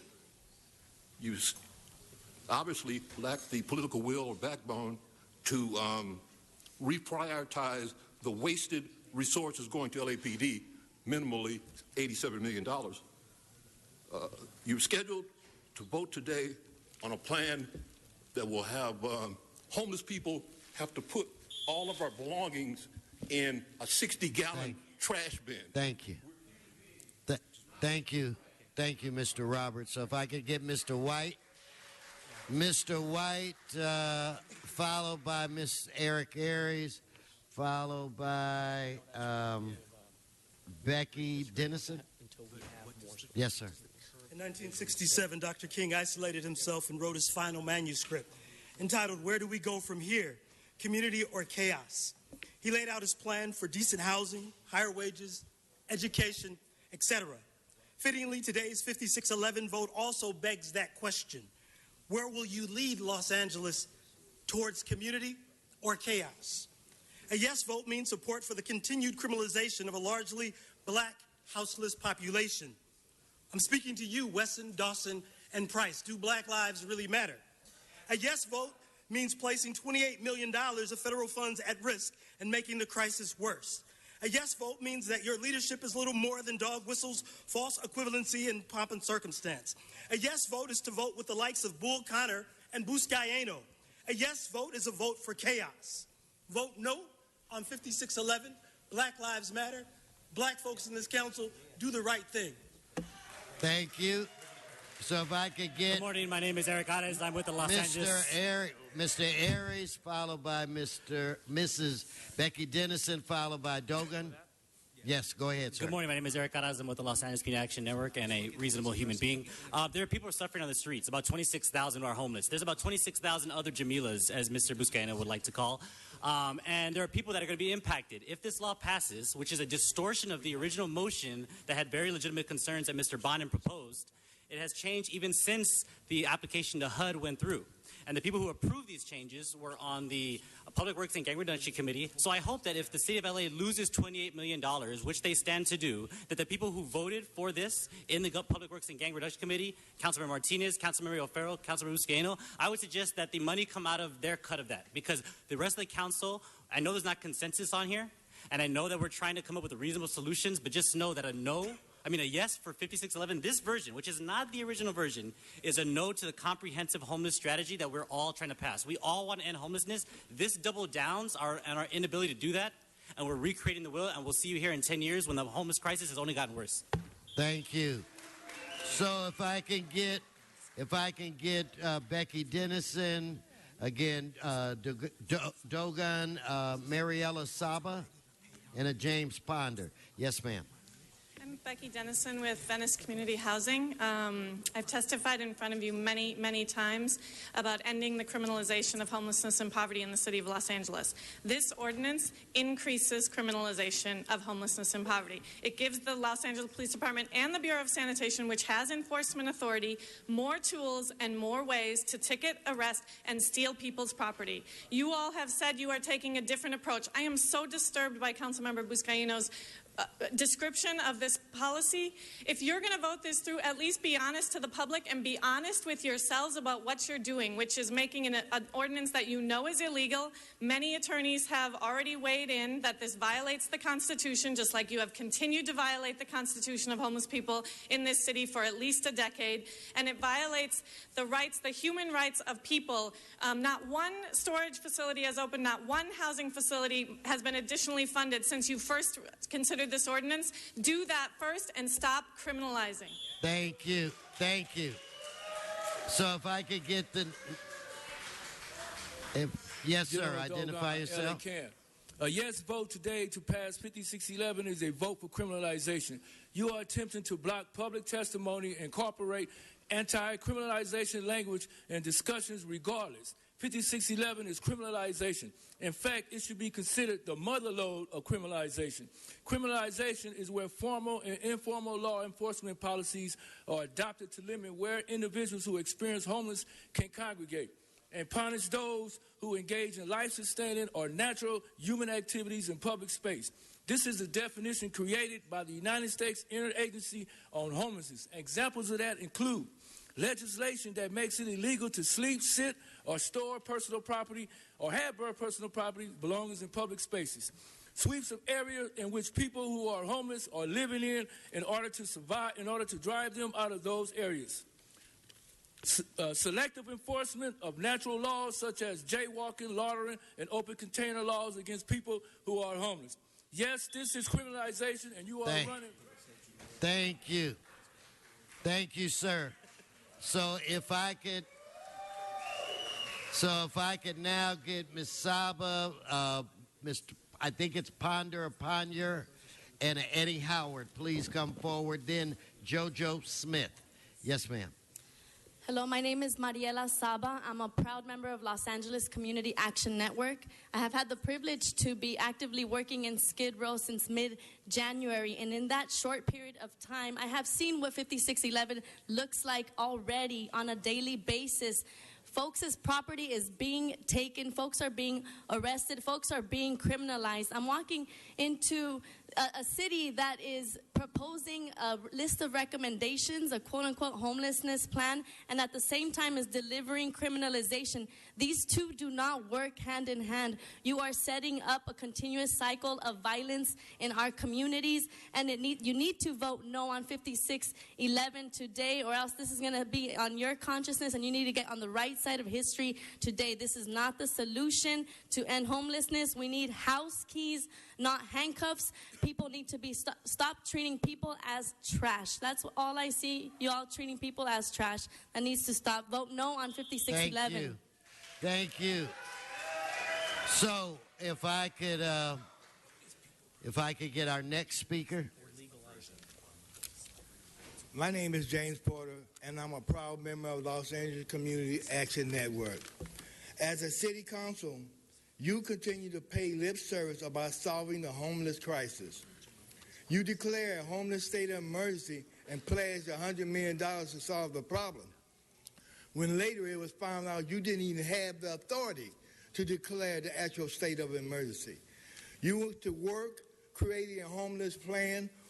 Only problem was the plan was nothing more than an assortment of ideas, many of which you have been lifted by organizers and advocates over the years.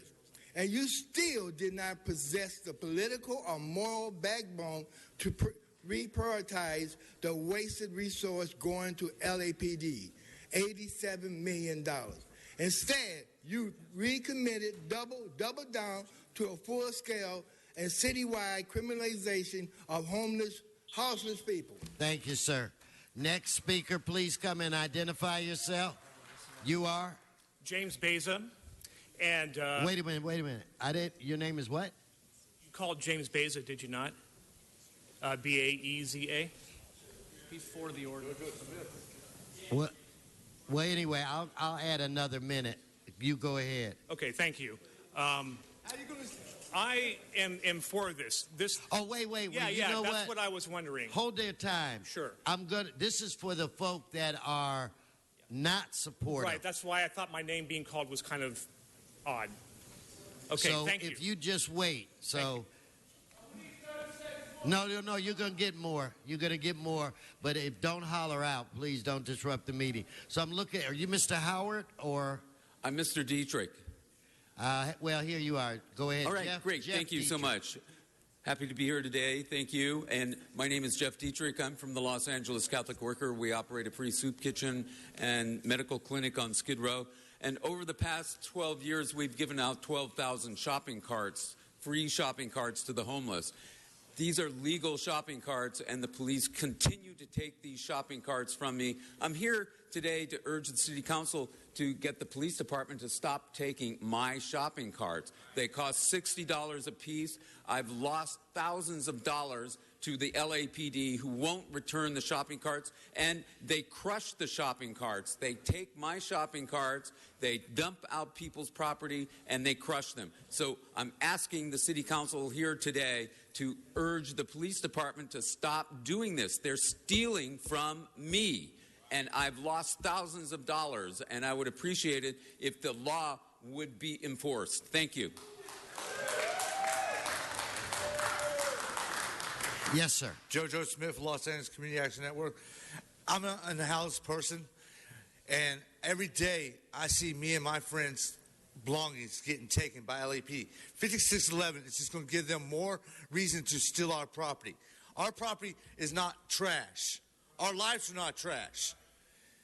Won't y'all get into a trash can? You know what I mean?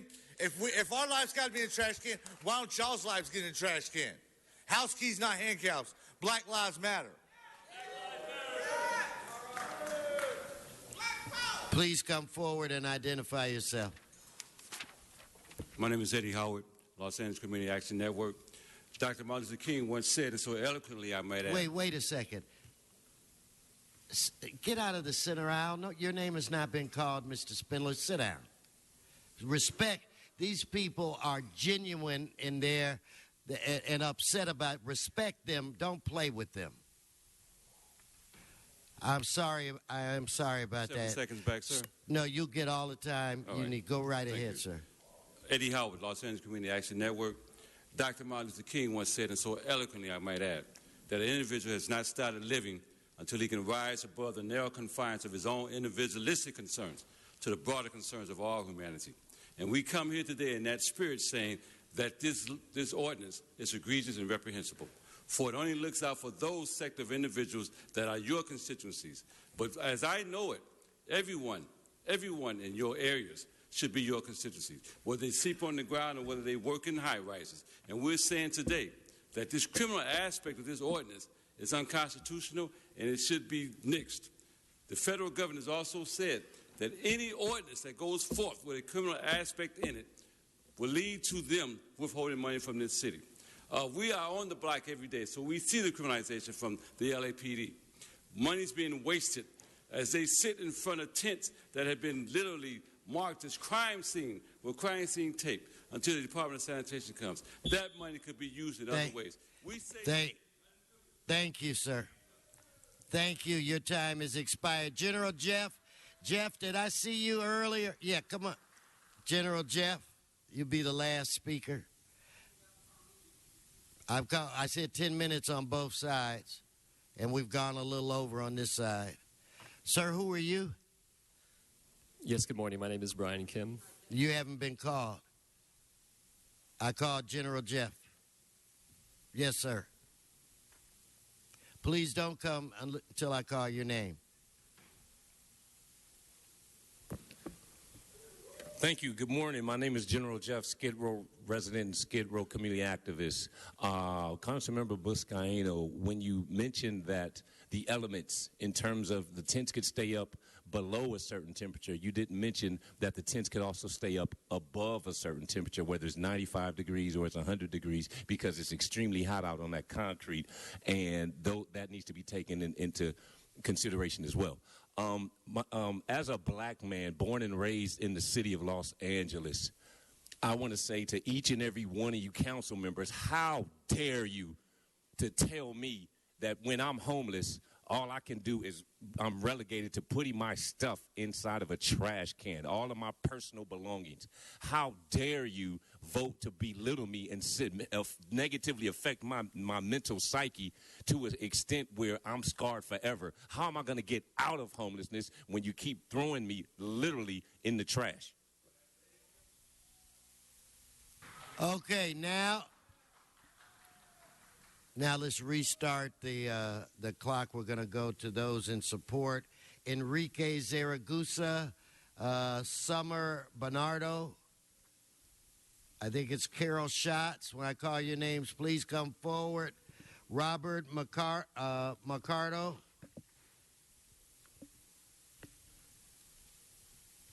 Is it Jay Benoon? Joanne Rollo? Yes, sir. Yes, ma'am. I'm so sorry. Not a problem. Good morning, everyone. My name is Summer, and I support the substitute ordinance because I've lived in the same house my entire life, right by the Pacoima Wash. I live in the kind of neighborhood where you feel safe and very peaceful, just walking around at any time of the day. Until lately. Recently, homeless encampments have popped up on my sidewalks, parks, and now the wash behind my house. I've woken up in the middle of the night to full-on brawls and open bonfires. I've even had to call 911 and non-emergency more in the past 6 months than I've ever been in my entire life.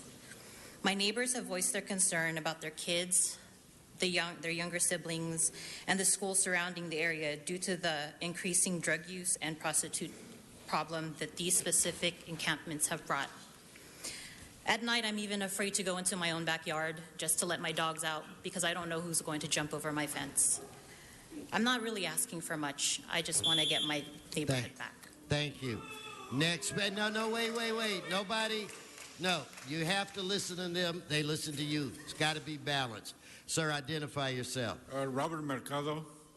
I live in Arleta, and we have a big problem with the encampments. What's going on is, I support the cause for the reason is because, these are our homes. These transits are coming into our properties, stealing our properties, selling them for drugs. You cannot approach these folks. The first thing they come out and they want to stab you, or they want to hurt your neighbor, or they want to throw the dirty syringes in your property, and your kids can't be out there because then what happens, they pick up the syringe because they're curious of what it is. So this is a big issue. The stealing, you can't go up the street, you can't walk through the walkways because you don't know what's going to happen. So that's my concern. Thank you. Okay, next speaker, please come identify yourself. No, wait, keep it down. Keep it down. You have to let the other people speak as well. Please don't disrupt the meeting. Yes, sir. Yo soy Enrique Zaragoza. Okay, if we could have our translation.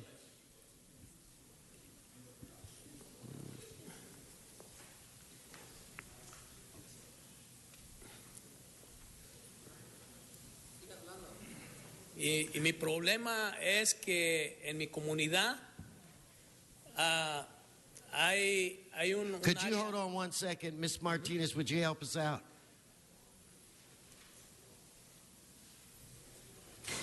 Yes, buenas tardes. Go ahead, sir. En mi comunidad hay un área donde... Un momentito. ¿Viene la traductora? Ahí viene. Ahorita le va a traducir. Sí, está bien. Let's restart his time. Go ahead, sir. Begin. Okay.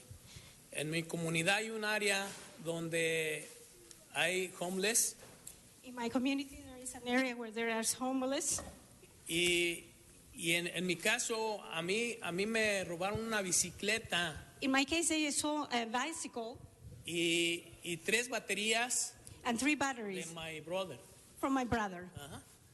Y creo yo que no es justo I don't think it's fair porque pues lo que tiene uno lo tiene para uno, no para que la gente se lo lleve. because what you have for you is yours, not for people to take it away. Y yo creo que debemos respetar todas las comunidades que hay, que no haya robos. I think that we have to respect all the communities so there are not steals. They don't steal anything. Yo sé que las personas que viven en la calle tienen necesidad, pero pueden pedir o trabajar. I think that people that live in the street, they have necessities, but they can ask or they can work for it. Yo creo que debería de haber una forma de que estas personas tengan cómo sobrevivir, porque no es justo que sobrevivan sobre nosotros. I think these people should have a way to survive because it's not fair that they survive on our behalf. Thank you. Okay, Thank you, sir. Okay, so if I could have the next, Ms. Schatz. Carol Schatz, President of the Central City Association. We recognize adopting this revised ordinance is just one small step forward to address the homeless crisis. We still have... Hold her time. Show respect to the people that showed respect to you when you spoke. That's all I'm asking. Let's be fair. And if you do that again, we're going to ask you to... whoever that is, please don't disrupt the meeting anymore. Okay, Ms. Carol, let's try this again. We still have significant work to do to create storage facilities, bridge housing, and permanent supportive housing. But right now, you have the ability to adopt an ordinance that will promote healthy and clean communities for all, and I encourage you to do so. It is balanced and promotes voluntary compliance. The status quo cannot be maintained. It is unfair to residents, businesses, visitors, and the homeless themselves. Downtown has suffered far too long from the serious health and safety impacts associated with people living on the streets indefinitely. And now many other communities throughout the city are feeling these serious impacts. We thank you for the work you've done. It's important that the revised ordinance go forward, and Thank you. Thank you. Thank you. Thank you. Thank you. If I could have thank you. If I could have the next speaker. Next speaker. Yes, sir. Jay Bainan. I own a building in Van Nuys. It's a commercial building in a commercial area. We've had several homeless come into our community. I have nothing against the individuals. What their circumstances are that leads them to be homeless is unfortunate, but when they poop on my front doorstep, when they urinate on my front doorstep, and when they steal from me, it impacts myself, it impacts my neighbors, and it is not neither healthy or is right. So a balance needs to be created. The city fathers are obviously working on this, but in the meantime, those of us who have buildings, who are trying to rent or run our businesses, should not suffer the consequences of the few out of the many who wish to defecate on my doorstep, who wish to pee on my doorstep, and leave wrappers, condoms, etc. on my doorstep. Thank you. Thank you. So now hold the time, Alice. If I could get Joanne, I think it's Rollo, George Palazzolo, James Baez, and Clara Bassett. Yes, please identify yourself. My name is Joanne Rollo, and last Thursday, LAPD Harbor Division conducted a sweep of an entire block filled of homeless encampments, one of many in San Pedro. The residents and business owners have noticed it for months, with eyewitness accounts of drug use, the selling of drugs, public intoxication, and public nudity, including defecation and urination on the sidewalks. We complained repeatedly, and finally, after Captain Mike Orb was assigned to Harbor Division just 1 week ago, he conducted a sweep of one encampment alone, and the result was 20 homeless criminals, all with open warrants, out for their arrests. If there are encampments, we're not allowed to grow and thrive by abiding by the hours set forth in Ordinance 5611 when tents are allowed to be up. Then it would cut crime down much less. It would help with our quality of life issues. And as those who reside and work in San Pedro, we are frustrated at the deterioration of our community due to these encampments. We have waited long enough for help, and we want it now. Thank you. So if I could get the next speaker, please come forward. Let's keep it down. Go ahead, sir. Let's keep it down. I'm George Blasio with Saving San Pedro. We don't hate the homeless. They're members of our community. They're humans. We're humans. But we're all supposed to live by certain laws. Our children, our senior citizens, they all deserve the right to be able to walk down the sidewalk, and families enjoy the community just as much as everybody else. The other day I counted one homeless person with 14 shopping carts set up like a train on the sidewalk. I saw a man in a wheelchair having to use the street to pass on. Nobody's saying that these people can't have belongings, but too much is too much. We need our community back as well. We need to share our community and respect each other's rights. Thank you, sir. Next speaker. Yes, sir. Now we try this. Yeah, thank you. I apologize for the earlier. No problem. James Beza. And the one word that everybody's forgetting here is compromise. Yes, the homelessness is not a crime, but having to walk around all your stuff, 14 shopping carts, as George mentioned, that should be a crime. People are holding us hostage as citizens of our own city, the likes of lawyers like Carol Sobel, etc. That should be illegal as well. I mean, basically, it's almost like racketeering, what they're doing to our city. The homeless issue, it's a hard one to solve, and nobody's going to solve it overnight. But I think everybody needs to just step back and look at both sides. Hey, don't trash our streets. Yes, we know you have nowhere to go. Again, I use the word compromise. That's what people need to start doing around here. Thank you. Okay, thank you. So if I can get Clara Bassett, Emily Blake, and I think it's a Hersan Preciado. Yes, ma'am. How do you do? Thank you. Thank you, Councilman Buscaino. And thank you, President. Thank you, council members. Thank you, everybody who's here in attendance. You know, this is the only way to make things happen. This is the only way to change. We have to bring the issues to the surface. We must talk about them. Everybody has a right to have their own opinion. I, too, am a business owner in San Pedro. I put all of my chips into San Pedro, every single one. I've worked all my life, and I am totally invested in that community. It is very disconcerting and very frustrating to not be able to open up the door to the front door of my business because there's a homeless person sleeping there and won't move. I can't get customers to walk in the door. It's very frustrating when I call the LAPD and they won't come and take that person away from the front door of my business because she smells so badly they don't want her in their vehicles. I appreciate the homeless situation. I have a brother who's homeless. I'm here to help. I will talk to anybody. Thank you. Thank you. Come on. Keep it down. Okay, so Emily Blake. So is Hersan, please come forward. Debbie Welsh. Go ahead. Hi, my name is Emily Blake. I grew up in Los Angeles, and I'm also a business owner. And I'm here also standing that this is one small step to solve the problem of homelessness. I also believe that all human beings' rights matter, and I'm standing that the law be enforced, but that more storage is provided, not just in downtown, but in the entire city of Los Angeles.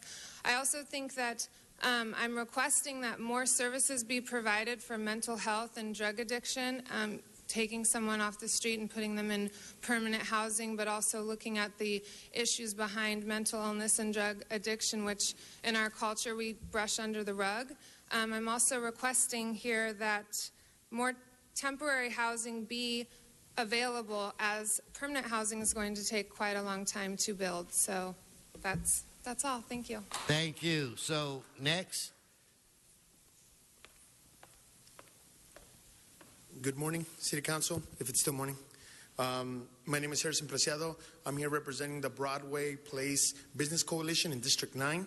I think a vote for yes is a vote for some progress. Like some people here in the pro side have said, it's just a small step, but it's the important step. And I think the other side made it very clear that doing nothing is criminal.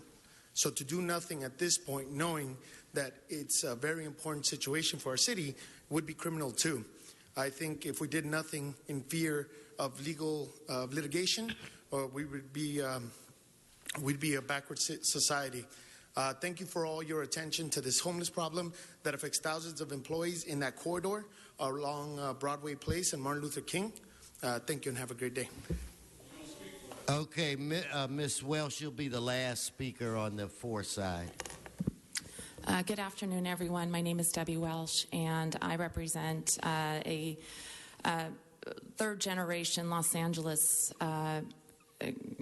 citizen, and I also represent a developer in downtown LA. And with all due respect, I see homelessness every day, obviously, with the mental illness, and et cetera. I really believe, though, that the fact that our properties are going to be starting to be charged with having to repair the sidewalks. Right now, we're spending thousands of dollars repairing our sidewalks today. And if there are people defecating and leaving their items there where rats come and they leave their feces, create bigger problems and issues such as diseases, et cetera, that'll create a larger issue. So if we do not help the homeless and get a place for them to store their stuff and temporarily around Los Angeles, that'll be a part-time solution. Thank you very much. Okay, that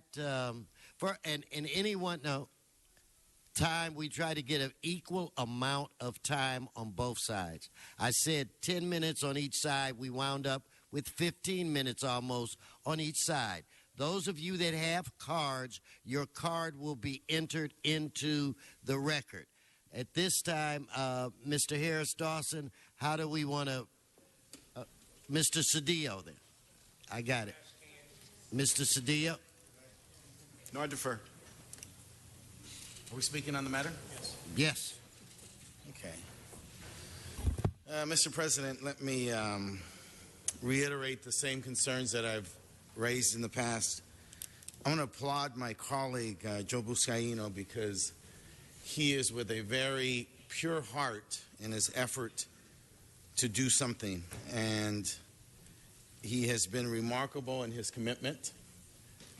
He feels urgent about this matter, as many of us do, as most of us do, as all of us do. And so I applaud his efforts to do something. But my concern is that we are going in the wrong direction. I have raised this concern since the beginning. We cannot go on two paths. We either have to choose one path that takes us towards building more housing, providing more services. The coalition for that effort is in this room. Small businesses, homeowners, renters, and the homeless. We should all be united in one effort to move this city forward on this issue. But we can't do that if we're on two roads. One has to be towards building more housing, more shelters, more storage. Or the other is what I believe takes us more towards criminalization, an ongoing effort that has failed us without dispute. And I believe that's what this represents. I don't think it's the end-all or be-all in either direction, but it is a continuation of us going in the wrong direction. I do, though, have a real concern because we are being scrutinized by the federal government, and there is some possibility that we will lose funding. And it's frustrating for me, Mr. President, because when I came here, we've come from Sacramento. They have robust resources. They're making commitments to work with us. And yet I sit as the chair of housing. Every year we have to make cuts to community groups, and we have to find smaller amounts and smaller amounts of limited resources to keep these groups afloat. And I'm worried that if we proceed down this direction, that we place all that in jeopardy. And so I know that my colleague honestly feels and believes we must do something. But this, for me, is not it. This places us in peril. Please, please. And I say to the homeowners and to the small businesses, you are absolutely right. I have no dispute with anything that you raised. But there is an abundance of laws on the books for which you can utilize and address those concerns. Clearly, it's not legal to defecate in someone's home. Clearly, it's not legal to urinate in someone's home. Clearly, there must be laws of trespass where somebody climbs over somebody's fence and goes into their yard. Clearly, we have laws that deal with ADA and access. I mean, there's an abundance of laws in place for us to utilize. So we're just making another law. It's kind of this definition of insanity. All right. Keep doing the same thing, thinking we're going to get a different result. And I just don't believe that's the case in this instance. I've made my comments before. I would like us to be focused on accountability and noting where are we building the storage, where are we building the shelter, and what are we doing, as I've brought to your attention, Mr. President, to make it easier to build housing. Because at the end of the day, we must do all that we can to build housing in the city. We need 100,000 units of housing, 50,000 market rate, and 50,000 units of affordable, low-income, special needs, etc. You know that that's my concern, and this does not move us in that direction. Thank you. I must vote. Mr. Bonin. Thank you, Mr. President. This is a lousy ordinance. I'm not happy with what we have before us today. It's certainly not the version that I wanted to see. I think that I agree in part, not in full, but in part with Mr. Cedillo when he talks about this as being a missed opportunity. I had hoped that we would have had legislation that did this, that built in and incentivized and pointed us towards building more storage.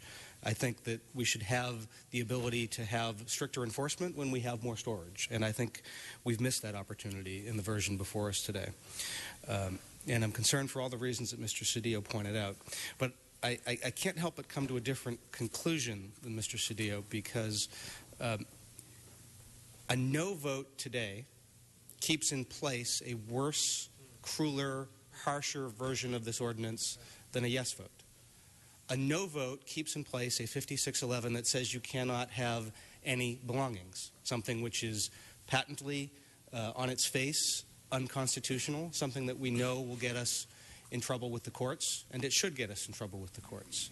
A yes vote allows a certain amount of belongings to be legally held and maintained in the public right-of-way by people who have no other alternative. Now, there can be a reasonable argument about whether or not the amount that fits into the bin demonstrated in some of the photos there is the right amount.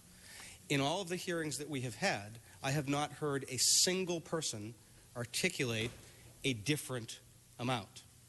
And if the alternative to the amount that fits in that bin is an unlimited amount, I don't think it's acceptable to have an unlimited amount of belongings for anybody, housed or unhoused, in the public right-of-way. So I remain a reluctant yes on this ordinance, and the only reason I am is because a yes vote on this ordinance puts something better on the books, something that is more humane and is less legally problematic than a no vote. And that is why I'm voting yes. Mr. Price. No outbreaks. Thank you, Mr. President. I am too troubled with this, with the ordinance before us, but I think I stand with my colleague, Councilman Bonin. It's better than what we have now. I think we all want to share in the responsibility of trying to address this issue. We know it's not fair to continue moving individuals around on a chessboard.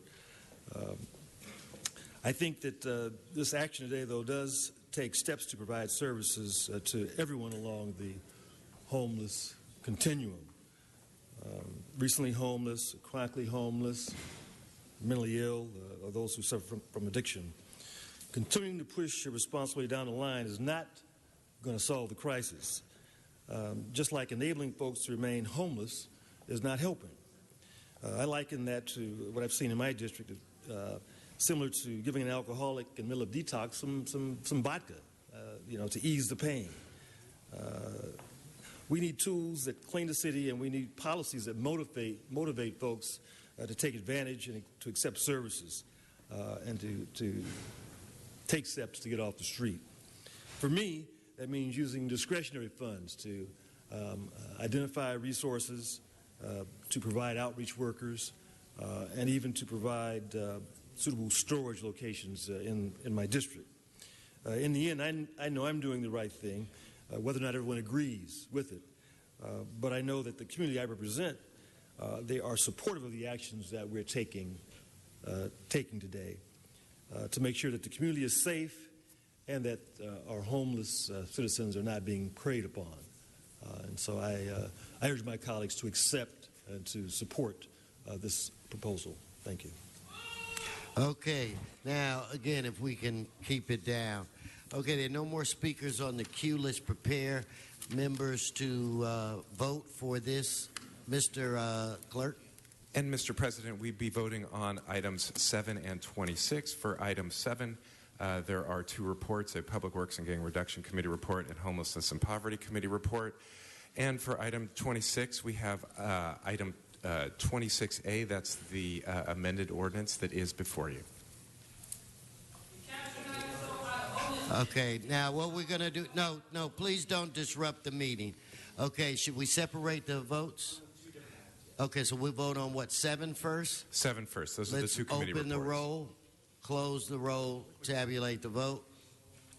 I think you underscored the dilemma very well.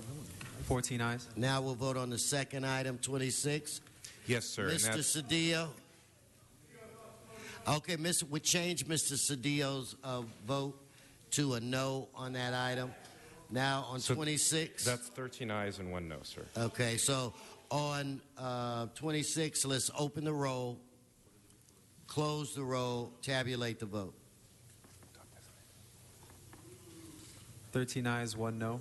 Okay, so that is moved forward. And for clarification, that was 26A. All right, so let's now move on. And that will go over to next Wednesday, the 6th, for a second consideration. Okay, that brings us where?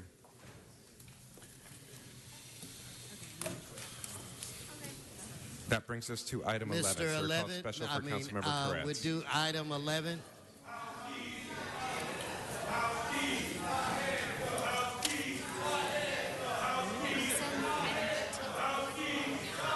Okay, we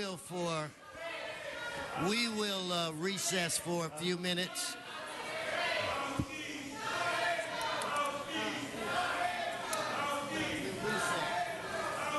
We're going to recess for a few minutes. If you'd please exit the facility.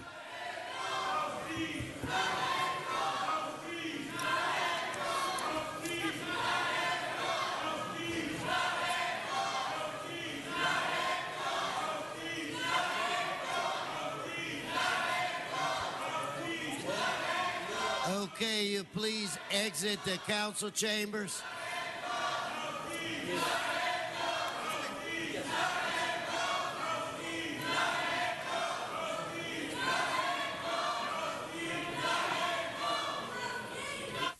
Okay, you're disrupting the meeting. If you please leave. We should have if we would have a gentle conversation with them.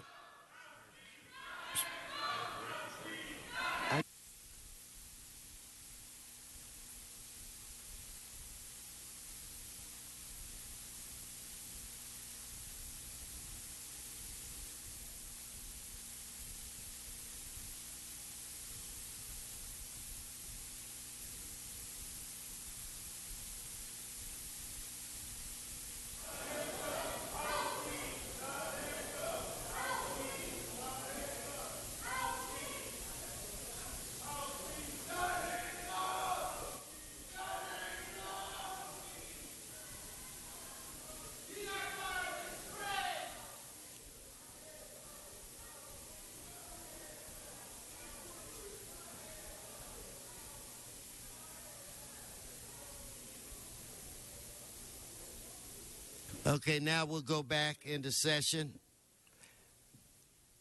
Mr. Price. 13 forthwith, please. 13 Item forthwith. 13. Thank you. Mr. Koretz, was it item 11? Thank you, Mr. President. Back in the 80s, I'm sure many of you will remember, AIDS was a virtual death sentence during the horrific early years of the crisis. You can imagine that those of us who served in public office in the 1980s, at the beginning of the epidemic, there was certainly a sense of helplessness. We felt helpless because we were starting to grapple with a new disease and a terrible one. We felt helpless because we saw hundreds of individuals that we knew infected with HIV and AIDS, and many of them passing away before the groundbreaking pharmaceuticals came around that started to offer those infected a chance at survival. And though the epidemic has caused a great loss of life since those early days, the mortality rate has greatly decreased the last couple of decades. And if we continue to expand our existing efforts to reduce HIV transmissions, there's a hope that we can see the end of the epidemic within the next 20 years, even without finding a medical cure. We can do this by providing access to practical, easy-to-understand information on how to prevent AIDS transmissions and HIV transmissions, how to manage one's health and HIV treatment, and where to go for care and support. Late last year, at the request of the Department of Disability, I introduced a motion, along with Council members O'Farrell and Bonin, asking the AIDS Coordinator's Office, in consultation with the city's Health Commission, to develop a strategy for putting together a plan to achieve zero new HIV infections in Los Angeles, similar to plans announced by West Hollywood and plans put together by San Francisco and New York. The AIDS Coordinator's Office conducted an assessment of existing plans to achieve zero infections in the U.S. and began refining the city's white paper framework to combat HIV in Los Angeles. Common components and roadmaps to achieve zero transmissions in West Hollywood, San Francisco, and New York include identifying HIV-positive individuals, providing treatment including access to PrEP or pre-exposure prophylactics, reducing the stigma of HIV, and identifying various amounts of financial commitments, mostly from existing federal government resources. The Council and Mayor's Office can play a vital role in championing these efforts to reach zero HIV infections. We have it in our capability to deliver a mortal blow to this dreaded disease, and otherwise it will continue to threaten men, women, and children, and families and communities throughout this city and country. And I ask you to support this crucial effort with your vote today. Thank you. Okay, let's prepare to vote on this item. Let's open the roll, close the roll, tabulate the vote. 13 The ayes. public comment has been satisfied. General, don't holler back and forth, man. You know, if it's been heard, public comment has already been satisfied. Pardon me, sir. There's been a request to continue item 1B to May 5th. Again, May 3rd. Again, that's item 1B to May 3rd. Okay, without objection. And also item 6, we should move forthwith. Very good, sir. Okay, that brings us to item 22, Mr. Walsh. Item 22, Mr. Spindler. Item 22.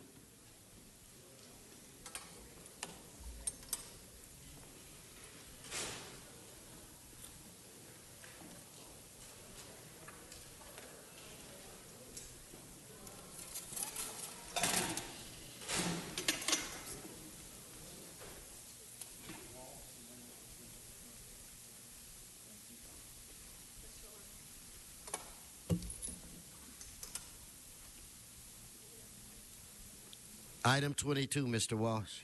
John Walsh, blogging at HollywoodHighlands.org and J. Walsh Confidential. This concerns establishing of a hearing date for the maintenance of the Hollywood Central LA Street Lighting District. So I arrived in Hollywood in 1966, and until about 8 or 9 years ago, the lighting was terrible. Then you reinstalled these new digital or whatever they are lights, and I haven't had to call the city up and tell them the lights are on the blink since then. Remember, when you do an excellent job, I am here to praise you. And we haven't had a problem with street lighting since the new lights were put in. You've done a very good job, and I can't bring myself to say something, hear some news, so I'll let Wayne Spindler say it because it's so sad. Okay, next speaker.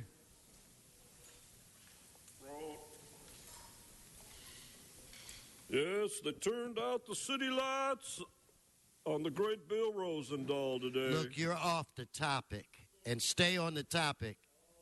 Speaking about the hearing for street lighting, yes, C3 CDs in 4, 5, and 13.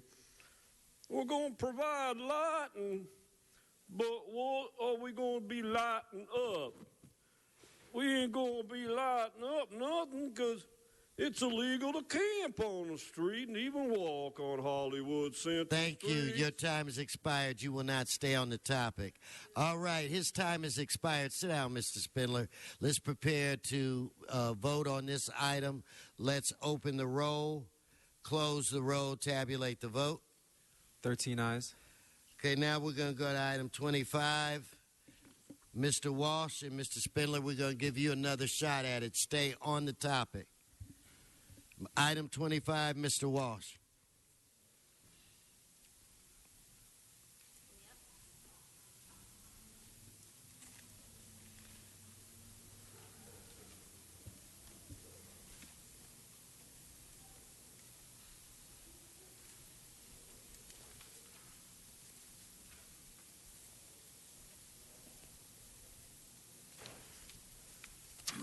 John Walsh, blogging at HollywoodHighlands.org, or J. Walsh Confidential, tweeting at Hollywood Dems. This is another almost $1 billion in bonds. Municipal Improvement Corporation revenue refunding bonds. This is Bondgate. Billions of dollars pass by, and remember, nobody gets a bond deal unless they contribute to the mayor. No one will get any bond deal unless they contribute to Garcetti for governor. These are enormously large bonds. Approve up to $2.65 million to continue capital improvement building program for Figueroa Plaza. This is for the cops. Our police force is a laughingstock and is the most racist police force No, you're in the off world. topic, Mr. Walsh. Get back on the subject. Bonds for the police. That's the topic, you scumbag. Mr. Spindler.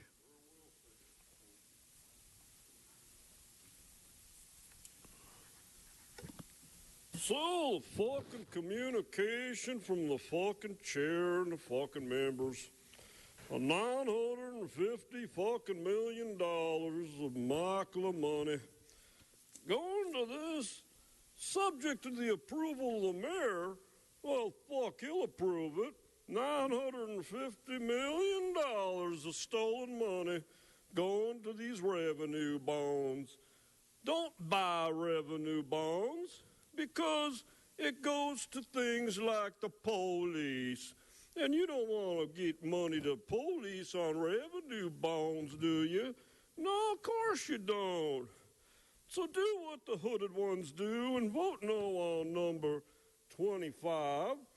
And make sure that this goddamn thing don't pass, because you don't want no more of this public work building going to the Marvin Broad, because fuck the police.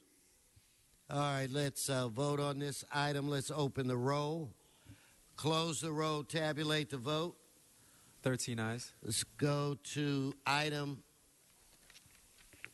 28. Mr. Walsh, do you have, that's you, Mr. Previn, Mr. Hunt, Mr. Spindler on item 28.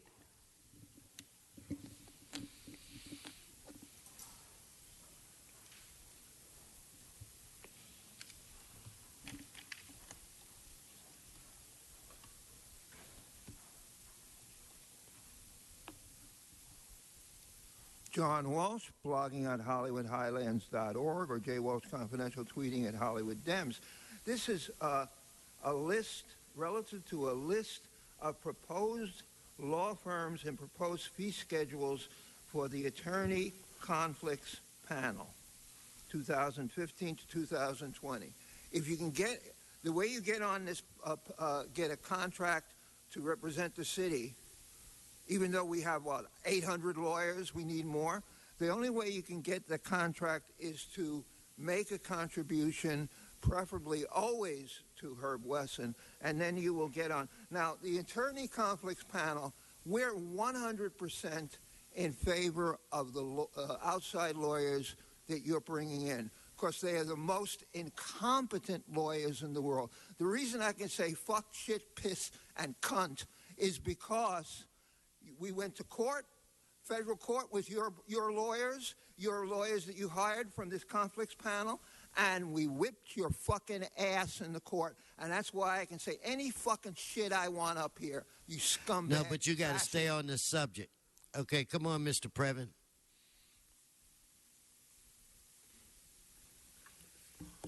It's Eric Previn from CD2. Thank you, sir. The conflict panel is comprised of, there was an RFP.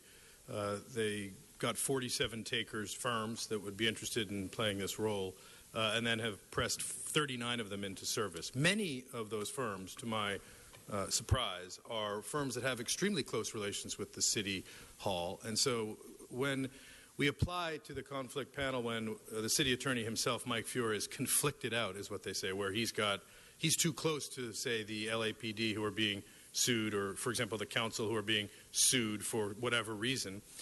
We have lots of examples, and this is applicable to the ADA litigation like Willits, which is one of the categories, and I see my friends Louis Brisbois, Bisgard, and Smith up in there, which is surprising, since they have an enormous impact on ADA issues over at the county and all over town. We've got the appellate litigation group. Certainly that's a group that you're all familiar with, as you keep losing on appeal. And Carol Sobel keeps hammering you down for doing the exact same thing, which is enforcement rather than providing services, which you, and by the way, nice of you to shut down comment. No, you are off subject, Mr. Previn.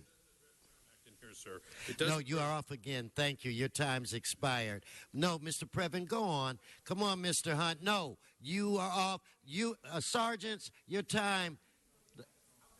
No, no, you are off. You are off topic. Yes, you are. Sergeant, show him to his chair. No, go to your seat. Go to your seat. Go to your seat. Then you can leave the building. You can do whatever you want, but you're not going to speak at the mic. Come on, Mr. Hunt. He's still disrupting the meeting. Go ahead. All right, the Red Chief Hunt on the record. Here it comes to the terms. The first term, Hunt versus the City of Los Angeles, where you guys had to go out and hire outside attorneys because we laughed your attorney right out the goddamn Ninth Circuit.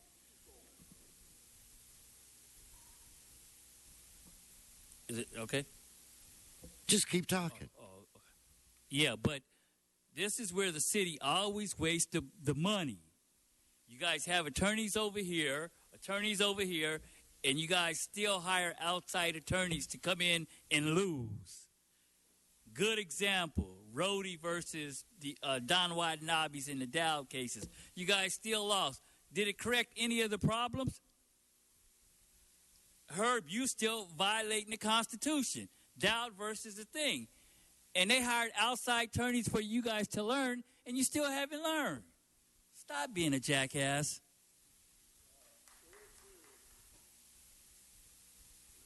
Mr. Spindler.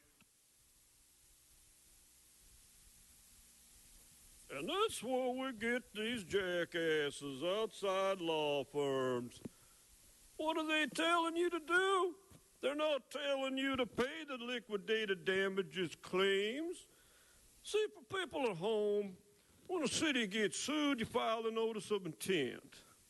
And then you get 90 days, and Mike Feuer's lawyers, not these guys, they send you a letter saying the claim's denied. Now they force you to file in federal court under 42 U.S.C. 1983, and that's where these goddamn conflict lawyers come in defending the city. They're paying outside lawyers to do the job of Mike Feuer. Why? Because this place is ran by jackasses. That's why.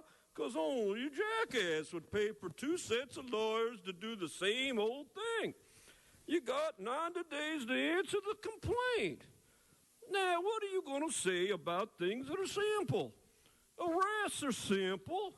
Legal or illegal arrests are simple. So we're hiring these lawyers, and we got a conflict panel. And they love lawsuits. 39 law firms, they want the people to sue, so they get the money. Like down in Kentucky and Alabama, hang a nigger by a rope and you get business for the undertaker. You're off subject. Thank you, Mr. Spindler. Thank you. You're off subject. Shut off his mic. Let's prepare to vote on this subject. He's disrupting the meeting. All right, let's prepare to vote on this. Let's open the roll, close the roll, tabulate the vote. 13 ayes. We now move to item 2. I have cards from Angus McGill. I think it's a Valerie Sachs or Sox. Please come forward. Oscar Mohammed. Yes, sir. I'm Angus McGill representing Whole Foods Markets. Speaking to the... Sorry, Angus McGill representing Whole Foods Markets.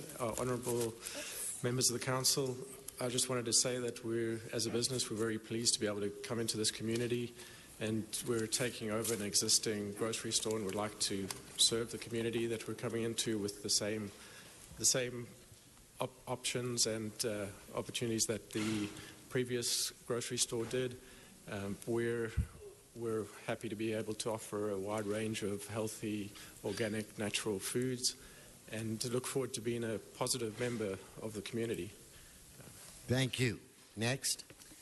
I'm Valerie Sachs with LiquorLicense.com. I'm here on behalf of Whole Foods. Yes, and we're happy to say that this is the last hurdle that we have to pass here, so we're looking forward to your support. We went to the Silver Lake Neighborhood Council, both the committee and the board. They voted to support it. We reached out to the LAPD. They also were in support of the use. We reached out to the council office. Everybody was on board. I did include some of that information on the package you guys got. The zoning administrator hearing was on March 1st. We were given a verbal approval. We're waiting for our decision letter, which should come out any day. Again, this is a full-service supermarket, and this is just one of many types of products that they will be selling.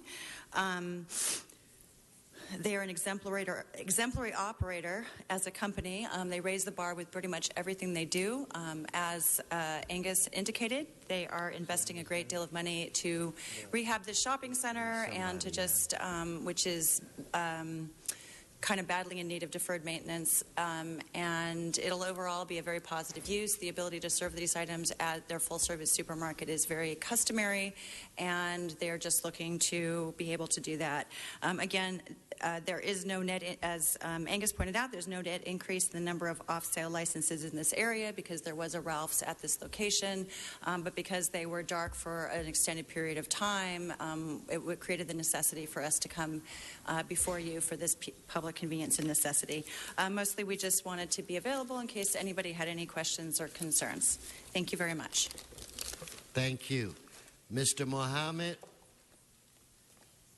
followed by Mr. Hunt, Mr. Walsh, and Mr. Spindler. But alcohol is very dangerous to society. Alcohol should be forbidden. Alcohol commits drunk driving. But I see many times people have drunk driving. They'll be from one race, and they can get away with murder and manslaughter. But if a drunk driver be a minority, he have to go to jail. But anyway, we should remove alcohol out the grocery stores in Los Angeles. We should close all liquor stores down in Los Angeles. We should try to make Los Angeles a city like Santa Monica or Culver City. We should remove drinking in public from Los Angeles. We should see the homeless people, how the homeless people have that low conduct, smoke crack in public all day, drink in public all day, and recreation sex. That kind of stuff should be disallowed.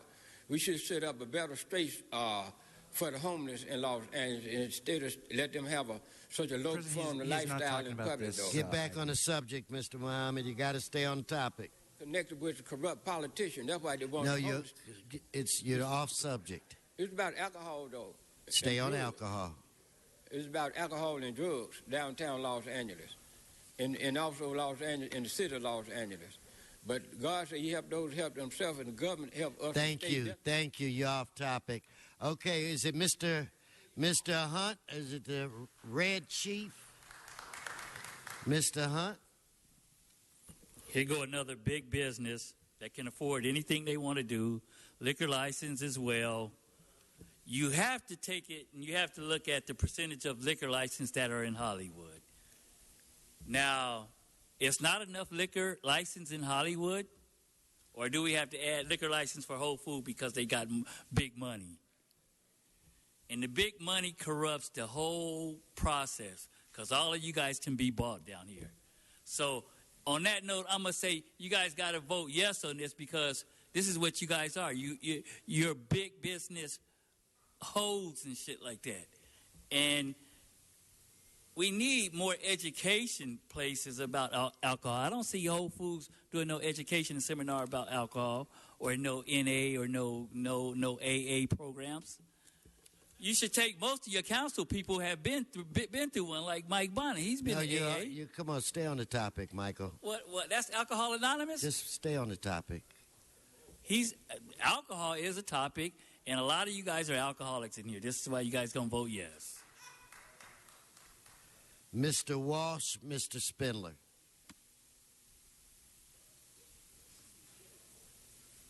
John Walsh, blogging at HollywoodHighlands.org or tweeting at Hollywood Dems. Another liquor license. We need this like we need our balls or our vagina cut off. Okay, for off-site consumption at 2520 Glendale Boulevard. Applicant Mrs. Gooch, Natural Food Markets, Natural Food, and Killer Rum. What does it say? This is on your agenda. Representative Valerie Sachs, liquor license specialist. Who is she? Who does she work for? Is she a lobbyist? Does she work for you, the city? I have no idea, but you now have a liquor license specialists.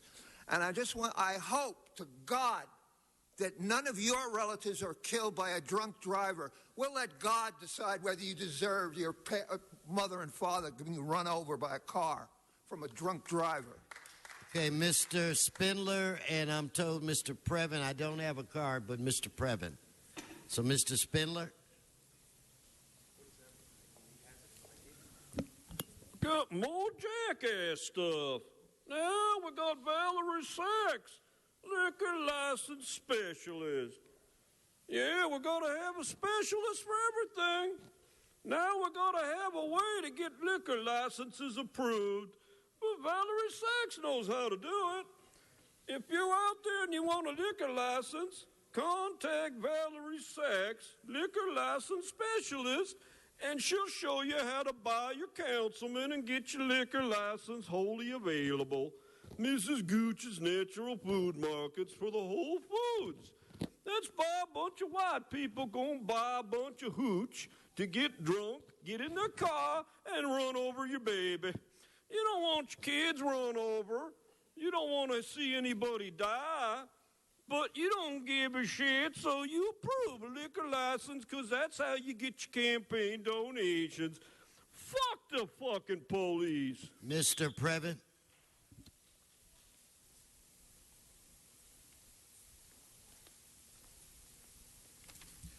Yes, it's Eric Previn from CD2. Mr. Wesson, I'm very upset that you. No, you're off. You're off topic again. You better speak on this item. Which item is it? You said you wanted to speak on item 2. If not, then you can sit down. Do you have a card in on item 2? Okay, I'm completely confused, sir. I thought. Okay, then you are off topic. No, this is item 2. He's off topic again. Mr. Previn, I'm not going to have this play verbal. Sergeants, his time is done. Turn his time off. Let's prepare to vote on this item. Let's open the roll, close the roll, tabulate the vote. 13 ayes.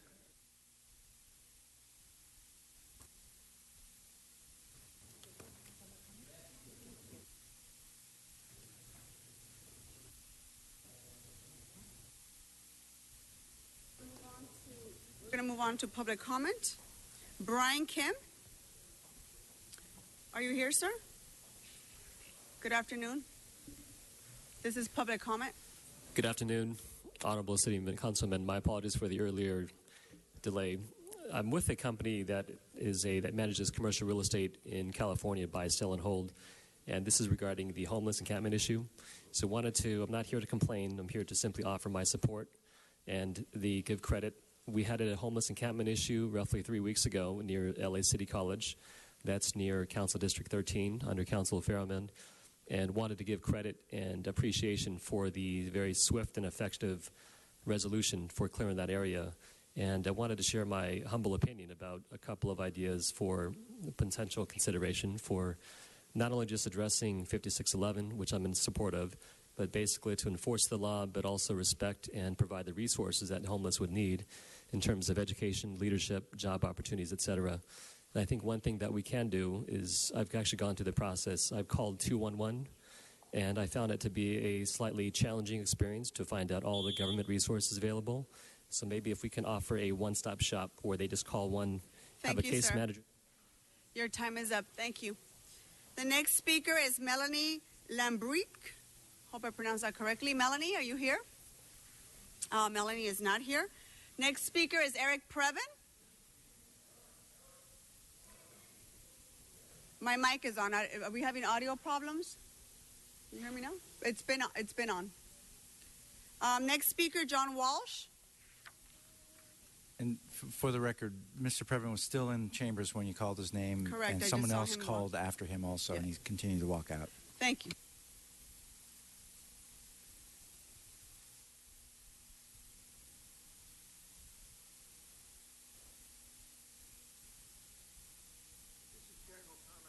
Herb Wesson ran away. He's a chicken pluck. Mr. Councilman Cedillo, 100% great job today. You stood up for the homeless, that fucking scumbag Rue. Every time he votes this way, his eyes get rounder, his skin gets whiter. He's turning into a white boy.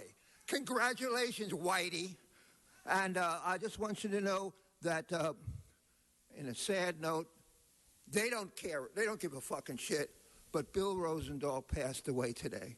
We tried to mention it earlier. You said it wasn't relevant. It is relevant. He was up here for many years, and I really think, honestly, that we should change the name of this chamber to the Bill Rosendahl Chamber. And we can add John Ferraro, the Ferraro Rosendahl Chamber. Fuck you, Rue. Next speaker is Patricia McAllister, followed by Oscar Mohammed.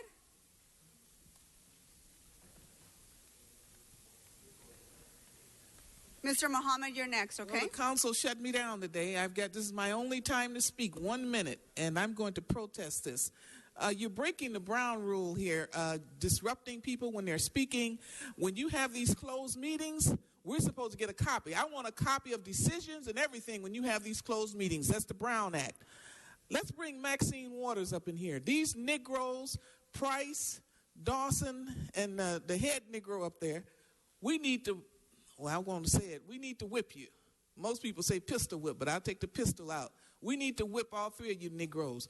Bring Maxine Waters up here and see if she can clear out Skid Row and get those black people some housing. How dare you tell people you're going to put their stuff in a trash can? All of you need to be in a trash can except for Cedillo. I'm going to get that name right for today. Maybe tomorrow he needs to be in there. But today, he's the hero. He's the only one with some guts. You need to wake up. Your children and grandchildren may be on the street one day, and may they suffer. Next speaker, Mr. Muhammad. Mr. Previn, I already called you. No, I know, exactly. You can I'm go here. next. You can go last. But Mr. Muhammad, I called next. You have to be respectful to Mr. Muhammad, who's been sitting in the audience, sir. Thank you, Mr. Previn. Mr. Muhammad, please come forward, followed by Michael Hunt. Go ahead, Mr. Muhammad. Impulse, emotion, and broken promise continue. It don't change. It gets worse. We should have some type of positive plan for the homeless, to get the homeless out of the street, to see us in a better light. Eric Garcetti is showing the black people how immoral black folks live a life, how the homeless doing, smoking crack all day and having recreation sex everywhere they can, without any accountability of what they're doing, just to live in a poverty paradise and pass it on to another generation. We should stand up to the American Constitution. But we know who brought fraud into the world and brought artificial lifestyle into the world. Them old ungodly Jews, they invented usury, and they spread across the world, though. So I think violence are red, roses are red, and violets are blue. Time for us to select Associate Jew. Thank you, Mr. Muhammad. Mr. Hunt, followed by Wayne Spindler. The red Chief Hunt for the record, folks. When you do that, you 1, 2. You heard the translator's ears when you're screaming into the mic. Okay. Go ahead. Just all right. Here's there the you thing. Go. The T-shirt represents people like you, Miss Martinez. Fuck the police. Anytime they can put a gun up to your head and fuck you, we don't need to do that shit. We need to get rid of Chief Beck and the mayor. And for Herb Wesson, you need to sit your little fucking jackass out of here. You always violate the Brown Act. You are a stupidity of the Brown Act. You don't follow federal law. If it's there 2 minutes, let them talk. That's what Dean Pragerson said. You become the biggest jackass, old jackass of City Hall. And you need to step your ass down from the city council president and shut the fuck up and let these people talk. You a jackass, Herb Wesson. Thank you, Mr. Hunt. Again, you showed your limited knowledge and intelligence. So the next speaker, oh no, you want to talk back? I mean, you have the right to speak, so do we. So sit down. Come on, Mr. Spindler, are you up? No, you're disrupting the meeting. Because the fucking bitch up there in the chair's doing it again. Jackass. With his puppet. He got a puppet next to him because he's a puppet. The Herb Wesson Jr. puppet. The jackass. The jackass won't let no one talk. Whether you got a hood or not, you still can't goddamn speak. And then after you're done talking, he defames you. And that's why you got your outside fucking law firms. How much more do you gotta fucking pay? This jackass has got to pay more fucking money for violating the Brown Act. Because the jackass can't read. They did not teach the nigger how to read when he was in school. Even down in the South. Back when I was watching niggas in trees, a motherfucker could read the Brown Act. Stop interrupting the fucking speakers, jackass, or get sued. Okay. That concludes general public comment, or Mr. Previn is coming back for general public comment? Okay, Mr. Previn. Yes, Mr. Weston, it's Eric Previn, and I'm puzzled by the inaction among your colleagues. I mean, I expect by now that you will do exactly as you please and you don't give, frankly, a care at all about the law. But for Mr. Bonin and for Mr. Koretz, whose aide I just chaptered out in chapter and verse, what you have been doing, I just don't understand. Mr. Cedillo, how can you stand up on behalf of the people who are being enforced as opposed to served in any way? We have a massive growing population, and yet you sit here in this room with a guy who's like I'm going to say something that I regret if I don't check I don't want to make it personal, sir. I want the body to step forward and come around you and say, come on, we have to allow members of the public to speak. We can't perpetuate this game of committee hide. Oh, sorry, we're not taking comment. Satisfied public comment. It's crazy. I want to help you. I don't dislike you. I think you're a very handsome guy, sir. But we have to move forward. Okay, you cannot continue this. You're in court and you're in trouble. Thank you very much, Mr. Previn. I believe that concludes general public comment for today. Mr. Clerk, that brings us where? Council has motions for posting and referral. Okay, they are posted. They are referred. The desk is clear. Announcements, members, announcements. Announcements, members, announcement. No, you're disrupting the meeting, Mr. Hunt. You're disrupting the meeting. Sergeants, let's take him out. Let us all rise at this time. Everyone that's in the council chambers.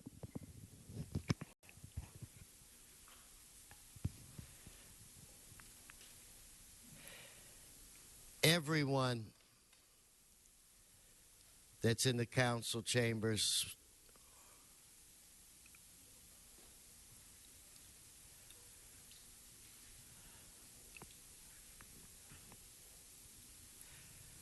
Members, we're going to have one, if it's okay with you, one adjourning motion for today.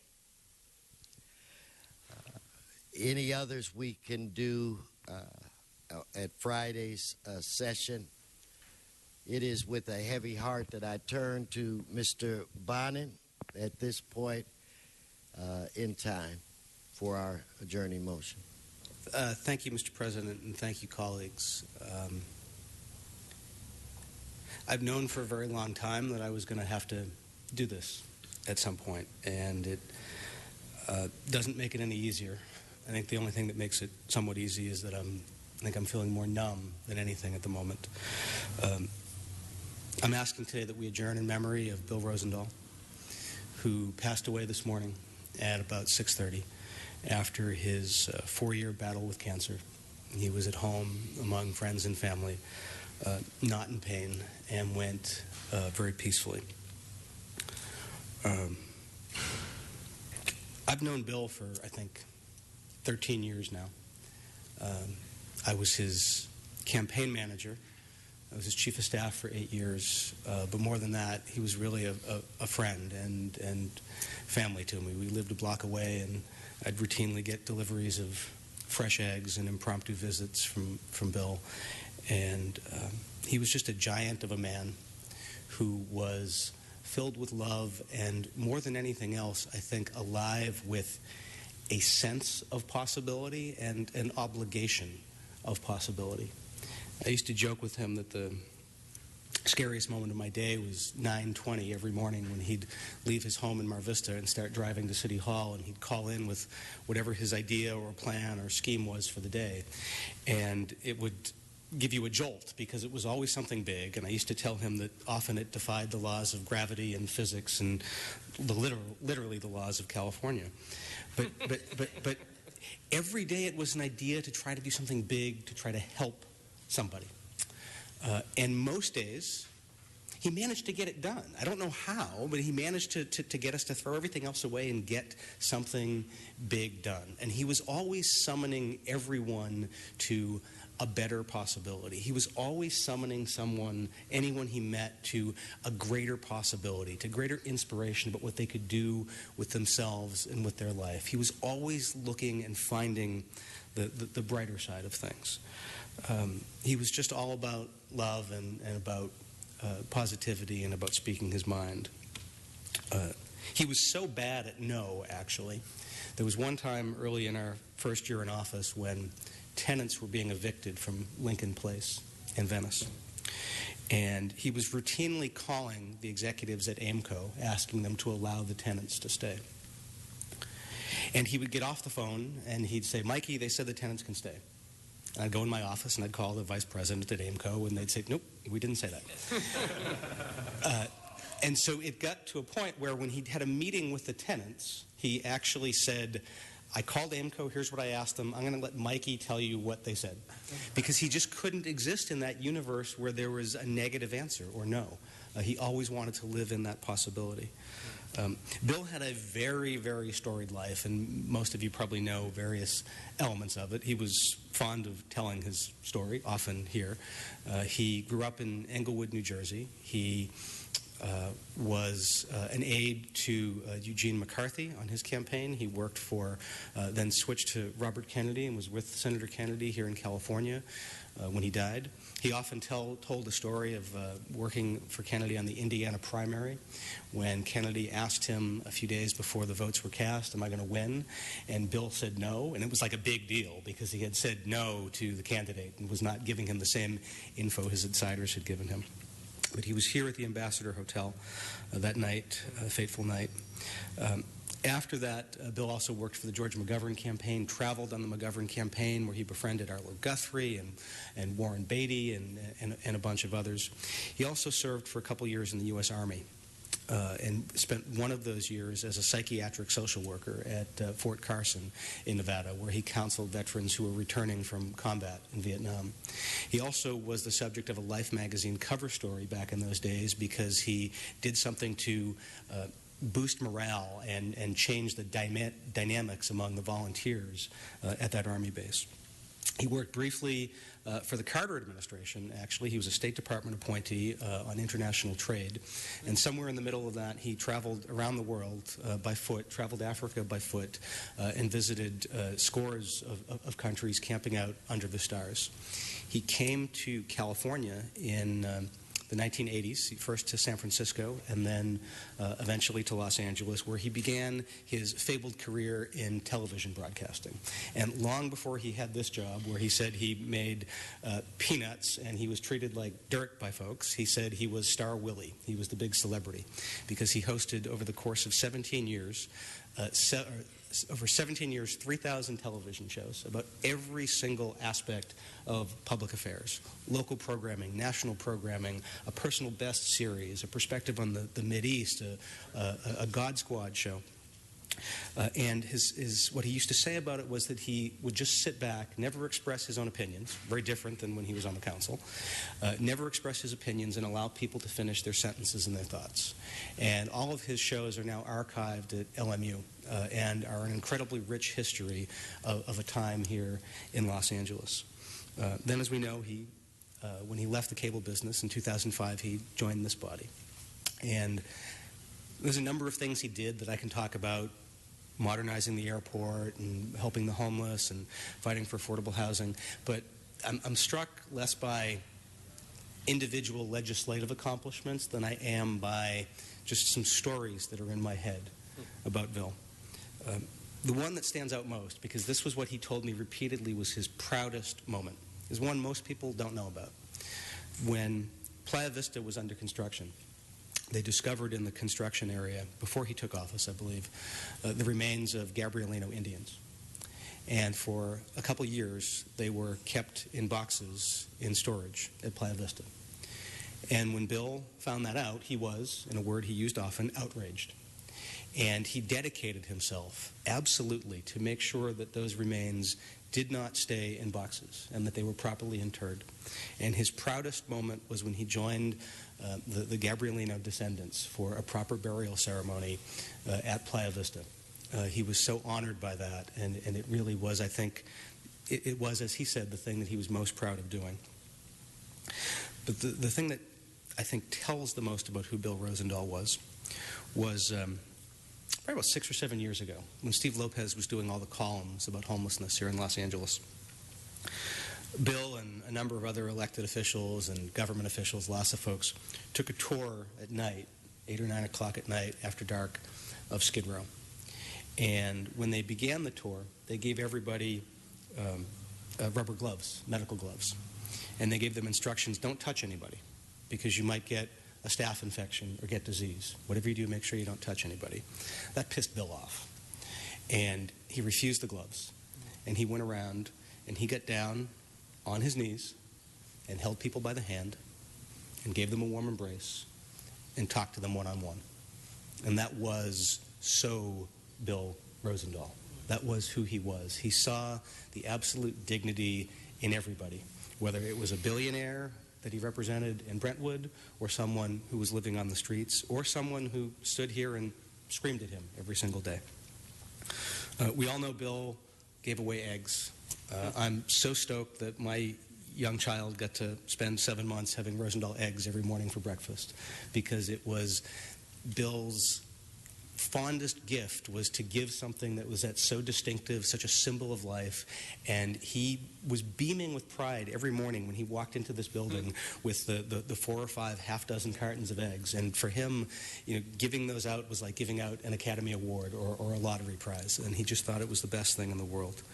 But the other thing he gave out was hugs. And I sat through countless meetings with Bill, some pleasant, some unpleasant. But he began every meeting by hugging everyone who came into his office and hugging them when they left. And whether someone disagreed with Bill or disrespected his opinion or where he was coming from, folks invariably felt better having been in his presence. And they felt loved and respected. When my sister was sick and was dying about 5 years ago, Bill wasn't just a boss. He was like the most amazing friend in the world. For about 6 months, I was his chief of staff from a hospital room on the East Coast most of the time, flying back periodically. And he was just absolutely the greatest friend, because he would love to visit people in the hospital just to share some love and a hug. Bill took people into his home all the time. Back in the 80s on Venice Beach, he took people in off the street. There was a guy, Swami X, who passed away a few months ago that we adjourned in memory of, that Bill took into his home about 20 years ago, I guess.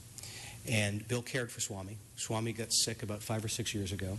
And Bill called friends, raised money, and provided round-the-clock care for Swami, who didn't have insurance, and made sure that Swami had the opportunity to be cared for at home and to die at home. And that's something that Bill really wanted as well.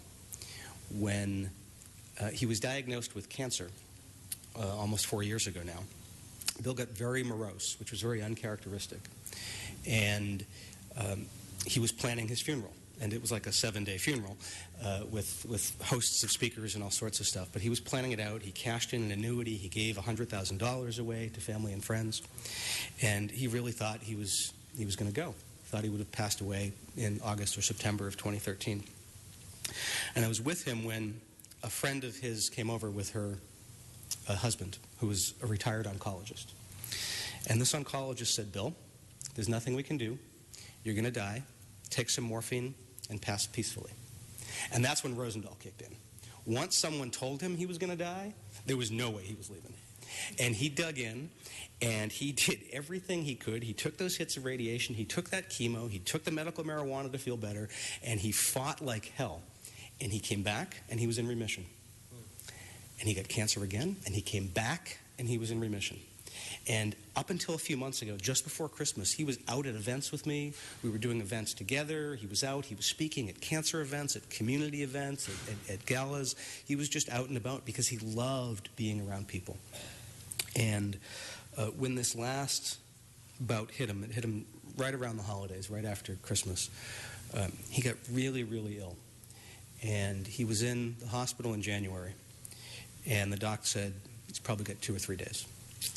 And God bless his family. They brought him home. And that gave him a second lease on life. Being around his chickens and being around his birds and in his home gave him a whole new burst and boost of energy. And what it gave him was the opportunity to have this incredible living wake where folks who had known him for just a few years or for a lifetime came by his bedside, sat with him, held his hand, fed him, told him stories, sang to him, shared pictures with him, and he really got to live this wake. And I could tell he enjoyed it. And there were so many of his different friends, so many of you, so many folks who visited him. And some days he was lucid, and some days he could talk. One day I was reading him the Facebook messages folks had posted, and somebody was thanking him for something in particular he'd done. And there was me and Mark Antonio Grant, a member of his staff, in the room, and he grabbed us each by the hand, and he said, "I'm so proud of the work that we were able to do." Bill is survived by his longtime partner, Hedy Elcote, his brother Tom Rosendahl, and his sister-in-law Sheila, who live in Westchester, with their sons Robbie Paul, Ricky, Luke, and Arthur. His brother Stephen of Colorado, his sister Mary of North Carolina, his sister Helen of New Jersey, and his nephew and his housemate and his caregiver, Christopher Rosendahl, who has done a remarkable job taking care of Bill over the years. The funeral and memorial arrangements are still pending. Most likely there will be a mass of Christian burial at St. Monica's Church in Santa Monica.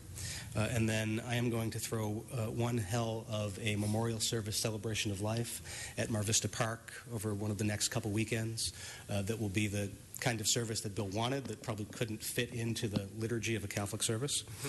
In lieu of flowers, donations in his memory can be made to one of 3 homeless charities: Safe Place for Youth, which serves at-risk youth, transition-aged youth in Venice; New Directions for Veterans; and the Jeff Griffith Youth Center at the Los Angeles Gay and Lesbian Center. I had known that Bill was sick and was dying for a very long time, so I took it as my responsibility to treat his passing as a president would treat one of his predecessors and make sure that it was fully appreciated and celebrated by the city of Los Angeles. And so we're going to have, as I said, one hell of a memorial service for him. And in the meantime, we have produced a 3-minute video tribute to Bill I'd like to play. I should set it up as follows. He had a favorite song, which I played at his bedside often over the past few weeks. And it's by some Slovenian brothers, the Brothers Erb. They're not particularly famous, but they do perform. They have an album on iTunes. And they have a song that he loves called Citizen of Sun. And Bill felt himself to be a citizen of the whole planet, a brother to all. And it's a song that he always wanted played at his memorial service, and it will be. But we set some pictures of Bill to this song, and then there's a closing quote from Bill himself.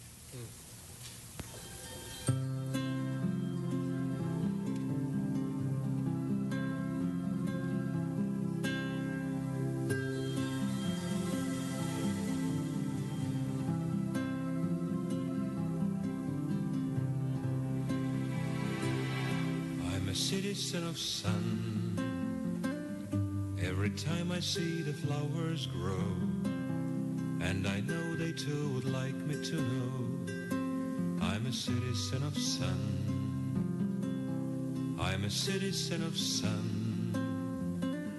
Every time I feel that roads would call, every time they ask where do I belong at all, I'm a citizen of sun.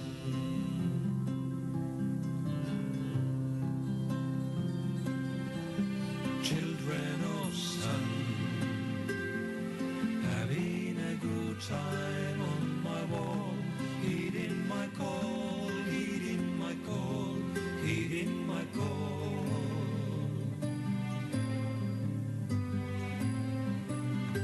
I'm a citizen of sun. Every time I raise a glass of wine with the friends of mine, 2 friends of mine, I'm a citizen of sun. Children of sun, having a good time on my wall, heeding my call, heeding my call, heeding my call.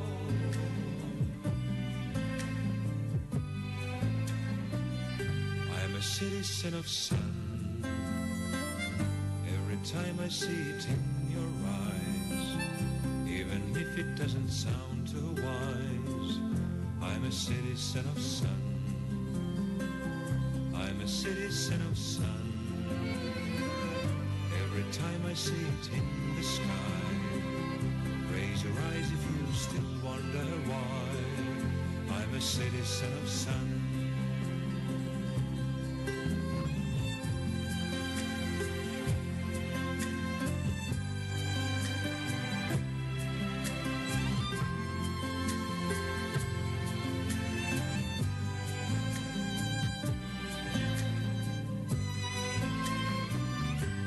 Citizen of sun. Every time I see it in the sky, raise your eyes if you still wonder why. I'm a citizen of sun.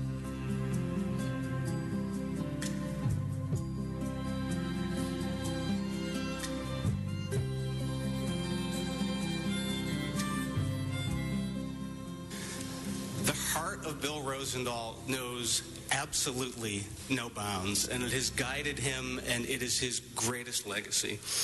Bill, I thank you for everything, and I absolutely love you.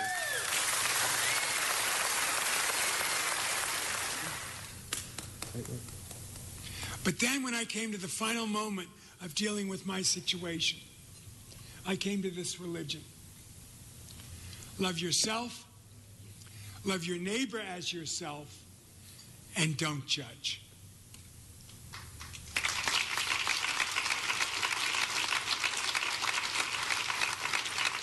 And I can tell you that's an umbrella for everybody, because all human beings have a right to have dignity and respect, and we all are family.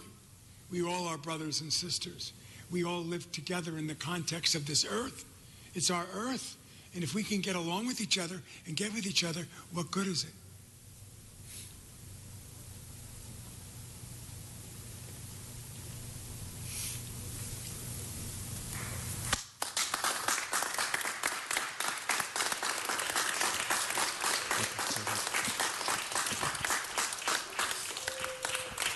Thank you, Mr. President. No, thank you, Michael. So please keep us informed as to what we as a council can do. I have other members that want to say a couple of things today. I'll start off with Mr. Price.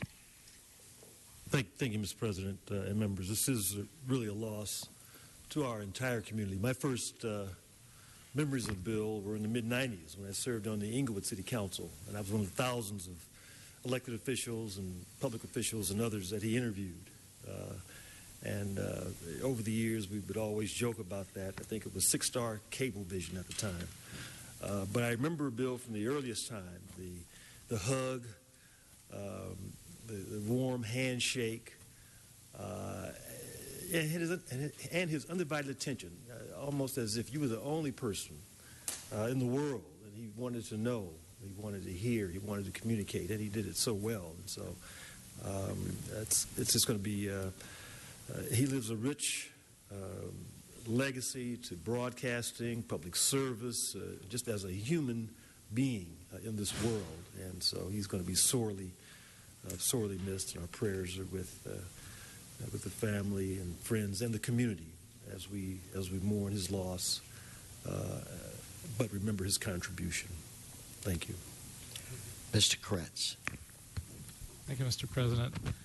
I've known Bill Rosendahl for quite a while. I met him in West Hollywood, and I thought that I visited him a few years ago, and that was the end. He had pneumonia, he had cancer, he was coughing up mucus. I was almost sorry I went to see it, and I thought, there is no way that anybody can pull through this. But Bill Rosendahl was such an incredibly positive person that I think he just willed himself to live for a number of years after it seemed literally impossible. And I met him, I believe, in the 1980s when he was working for Century Cable. And Century Cable was, at the time, the cable industry's version of our DWP problems at the time. And I was actually helping to lead the charge to get rid of them.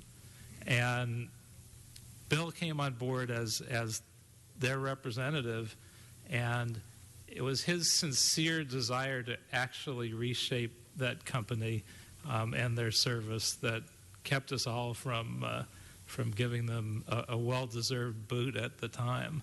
But he was just such a great individual. It was his character that convinced us to give them another shot. And then he went on the air, and he was a great journalist.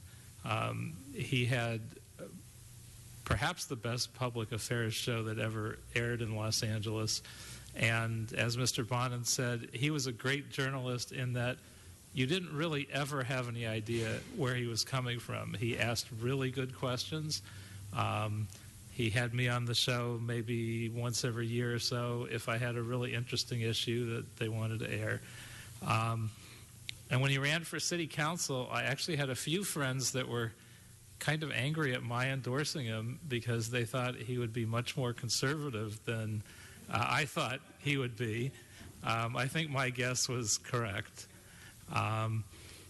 He was a great progressive, and he was just a hell of a nice guy, the best person to work with. And I was very sad.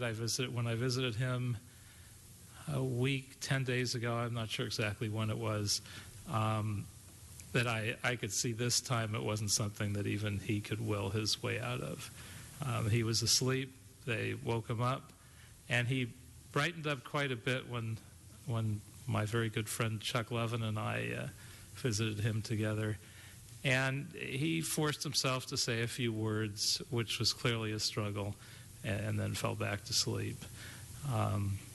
That was a sad moment, but knowing Bill all these years has been just great.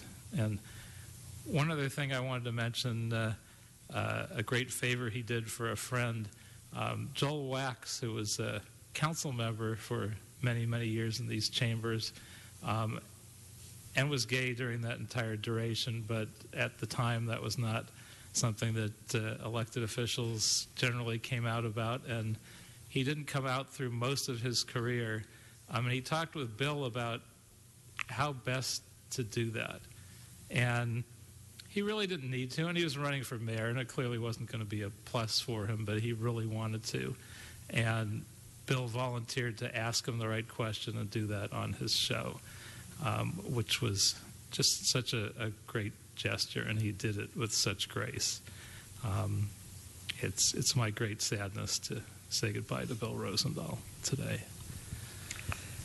And Michael, if you get a chance, talk to Zev. He had mentioned that Bill wanted to do something, I think, a little more special with his recordings, something to protect them more, and maybe that's something that we as a council could do. I cannot remember specifically what it was. Preserving, I cannot, but maybe we all want to do something. Maybe that's something that we could do. Mr. Buscaino? I first met Bill I was assigned to a special detail for the Laker parade, one of the championship parades, and it was there that I saw both Janice Hahn and Bill Rosendahl together. And I thought they were in a relationship. I didn't know then. Because as much as Janice and Bill just loved each other, I actually turned to a staffer, Janice, I go, are they dating? They said, no, Bill's gay. They're not dating. And it was to see the love that Janice had, my predecessor, for Bill, and amongst his old colleagues, was just enlightening. And this is something that we can learn from Bill as far as being able to reach across the aisle or the horseshoe and work together and compromise. And when I first got here, I landed here, and I turned to Bill and I go, give me some advice. what can you share with me in order for me to be a successful council member? He says, I'll never forget, be vocal and visible and always take care of your people. And that's something that really took to heart. And I'll never forget, of course, when he was excited about an ordinance or something that he carried, he always ended it with a vote and a great, great, great.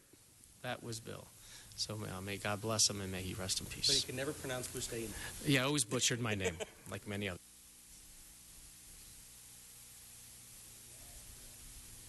With that, I think we say, Bill, great, great, great. And this meeting is adjourned.